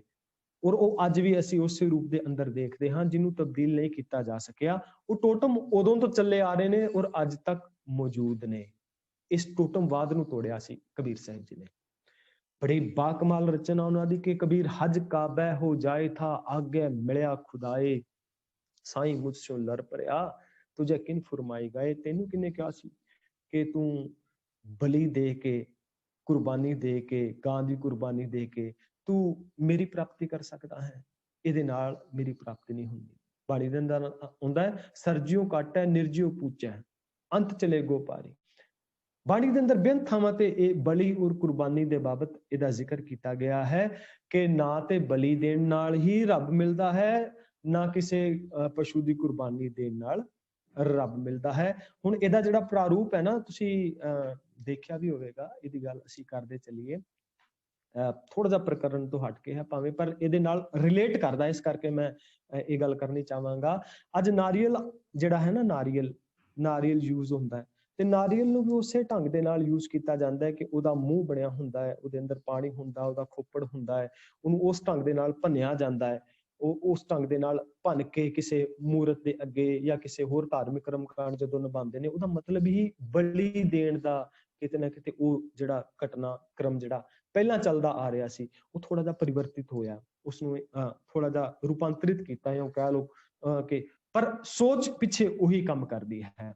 ਸੋ ਕਬੀਰ ਸਾਹਿਬ ਜੀ ਇਸ ਸਾਰੇ ਧਾਰਮਿਕ ਯਾਤਰਾਵਾਂ ਦੇ ਉੱਤੇ ਰੋਕ ਲਾਉਂਦੇ ਨੇ। ਉਹ ਕਹਿੰਦੇ ਨੇ ਵੀ ਧਾਰਮਿਕ ਯਾਤਰਾਵਾਂ ਕਰ ਸਕਦੇ ਹੋ ਆਪਣੀ ਜਾਣਕਾਰੀ ਲੈਣ ਵਾਸਤੇ, ਧਾਰਮਿਕ ਯਾਤਰਾਵਾਂ ਕੀਤੀਆਂ ਜਾ ਸਕਦੀਆਂ ਨੇ, ਆਪਣੇ ਧਾਰਮਿਕ ਸਥਾਨਾਂ ਦੇ ਦਰਸ਼ਨ ਦੀਦਾਰੇ ਅਸੀਂ ਅਰਦਾਸਾਂ ਵਿੱਚ ਵੀ ਮੰਗਦੇ ਹਾਂ ਨਾ, ਅਸੀਂ ਅਰਦਾਸ ਵਿੱਚ ਮੰਗਦੇ ਹਾਂ ਕਿ ਅੰਮ੍ਰਿਤਸਰ ਜੀ ਦੇ ਇਸ਼ਨਾਨ ਸਾਨੂੰ ਮਿਲਣ, ਉਹਨਾਂ ਦੇ ਦਰਸ਼ਨ ਹੋਣ ਸਾਨੂੰ, ਅਸੀਂ ਆਪਣੇ ਬੱਚਿਆਂ ਨੂੰ ਲੈ ਕੇ ਜਾਈਏ, ਚਮਕੌਰ ਸਾਹਿਬ ਲੈ ਕੇ ਜਾਈਏ, ਜਿੱਥੇ ਕਿ ਇਹ ਦੱਸਿਆ ਜਾਂਦਾ ਹੈ ਕਿ ਬਸ ਹਿੰਦ ਮੇਂ ਇੱਕ ਹੀ ਤੀਰਥ ਹੈ ਯਾਤਰਾ ਕੇ लिए, कटाए बाप ने बच्चे जहां खुदा के लिए। ਆਪਣੇ ਬੱਚਿਆਂ ਨੂੰ ਲੈ ਕੇ ਜਾਈਏ ਚਮਕੌਰ ਸਾਹਿਬ ਕਿ ਇੱਕ ਤੀਰਥ ਹੈ ਜਿਹੜਾ ਬਸ ਹਿੰਦ ਮੇਂ ਇੱਕ ਹੀ ਤੀਰਥ ਹੈ ਯਾਤਰਾ ਕੇ लिए, ਵੀ ਇੱਕੋ ਇੱਕ ਤੀਰਥ ਹੈ ਕਿ ਜਿੱਥੇ ਇੱਕ ਬੱਚੇ ਨੇ ਇੱਕ ਪਿਓ ਨੇ ਆਪਣੇ ਬੱਚਿਆਂ ਨੂੰ ਆਪਣੀ ਅੱਖਾਂ ਦੇ ਸਾਹਮਣੇ ਕਟਵਾ ਦਿੱਤਾ। ਕਾਦੇ ਵਾਸਤੇ? ਨਾ ਜਰ ਵਾਸਤੇ, ਨਾ ਜੋਰੂ ਵਾਸਤੇ, ਨਾ ਜ਼ਮੀਨ ਵਾਸਤੇ। ਉਹ ਥਾਂ ਦਿਖਾਣੀਆਂ ਚਾਹੀਦੀਆਂ ਨੇ ਤਾਂ ਕਿ ਸਾਨੂੰ ਉਹ ਚੀਜ਼ਾਂ ਯਾਦ ਰਹਿਣ। ਪਰ ਕਿਤੇ ਵੀ ਇਹ ਨਹੀਂ ਲਿਖਿਆ ਕਿ ਉਹਨਾਂ ਥਾਵਾਂ ਤੇ ਜਾ ਕੇ ਤੁਹਾਨੂੰ ਰੱਬ ਮਿਲ ਪਵੇਗਾ, ਨਹੀਂ। ਇਹ ਤੇ ਗੁਰਦੁਆਰਾ ਸਾਹਿਬ ਵੀ ਦਾ ਸ਼ਬਦ ਹੀ ਇਹ ਹੈ। ਅਸੀਂ ਆਮ ਤੌਰ ਤੇ ਅੱਜ ਕੱਲ ਨਾ ਗੁਰੂ ਘਰ ਸ਼ਬਦ ਵਰਤਣ ਲੱਗ ਗਿਆ, ਥੋੜਾ ਜਿਹਾ ਸ਼ਬਦ ਦੇ ਅੰਦਰ ਥੋੜੀ ਜੀ ਇਹ ਕਹਿ ਲਓ ਗਲਤ ਬਿਆਨੀ ਹੈ। ਗੁਰੂ ਦਾ ਦੁਆਰਾ, ਕਿ ਜਿੱਥੇ ਜਾ ਕੇ ਅਸੀਂ ਗੁਰੂ ਦੇ ਦੁਆਰੇ ਵਿੱਚ ਪ੍ਰਵੇਸ਼ ਹੋਣਾ ਹੈ। ਗੁਰੂ ਦਾ ਘਰ ਬਹੁਤ ਦੂਰ ਹੈ, ਹਲੇ ਤੇ ਗੁਰੂ ਦੇ ਦੁਆਰੇ ਤੇ ਅਸੀਂ ਗਏ ਹਾਂ। ਗੁਰੂ ਦੇ ਦੁਆਰੇ ਤੇ ਜਾ ਕੇ ਮਾਨਸਿਕ ਤੌਰ ਦੇ ਉੱਤੇ, ਜਦੋਂ ਮੈਂਟੈਲਿਟੀ ਦੇ ਤੌਰ ਦੇ ਉੱਤੇ ਅਸੀਂ ਅੱਗੇ ਸ਼ਬਦ ਦੇ ਅੰਦਰ ਅਸੀਂ ਅੱਗੇ ਅਗਰਸਰ ਹੋਵਾਂਗੇ, ਤਾਂ ਜਾ ਕੇ ਅਸੀਂ ਗੁਰੂ ਦੇ ਉਸ ਦਰ ਤੇ ਪਹੁੰਚ ਸਕਦੇ ਹਾਂ। ਇਹ ਦਾਵਾ ਨਹੀਂ ਕਰ ਸਕਦੇ ਅਸੀਂ ਗੁਰੂ ਤੱਕ ਪਹੁੰਚ ਹੋ ਗਈ ਹੈ ਸਾਡੀ। ਤੇ ਜਿਸ ਦਿਨ ਗੁਰੂ ਤੱਕ ਪਹੁੰਚ ਹੋ ਗਈ, ਉਹ ਦਿਨ ਗੁਰਗਮ ਹਰਦਮ ਗੁਰਗਮ ਨਿਹਜਮ, ਫਿਰ ਤੇ ਨਿਹਜਮ ਹੋ ਜਾਵੇਗਾ ਨਾ। ਫਿਰ ਤੇ ਵਿਕਾਰ ਸਾਨੂੰ ਪਰੇਸ਼ਾਨ ਕਰ ਹੀ ਨਹੀਂ ਸਕਦੇ ਜੇ ਗੁਰੂ ਤੱਕ ਪਹੁੰਚ ਹੋ ਗਈ ਸਾਡੇ, ਜਿਸ ਦਿਨ ਵੀ ਹੋ ਗਈ।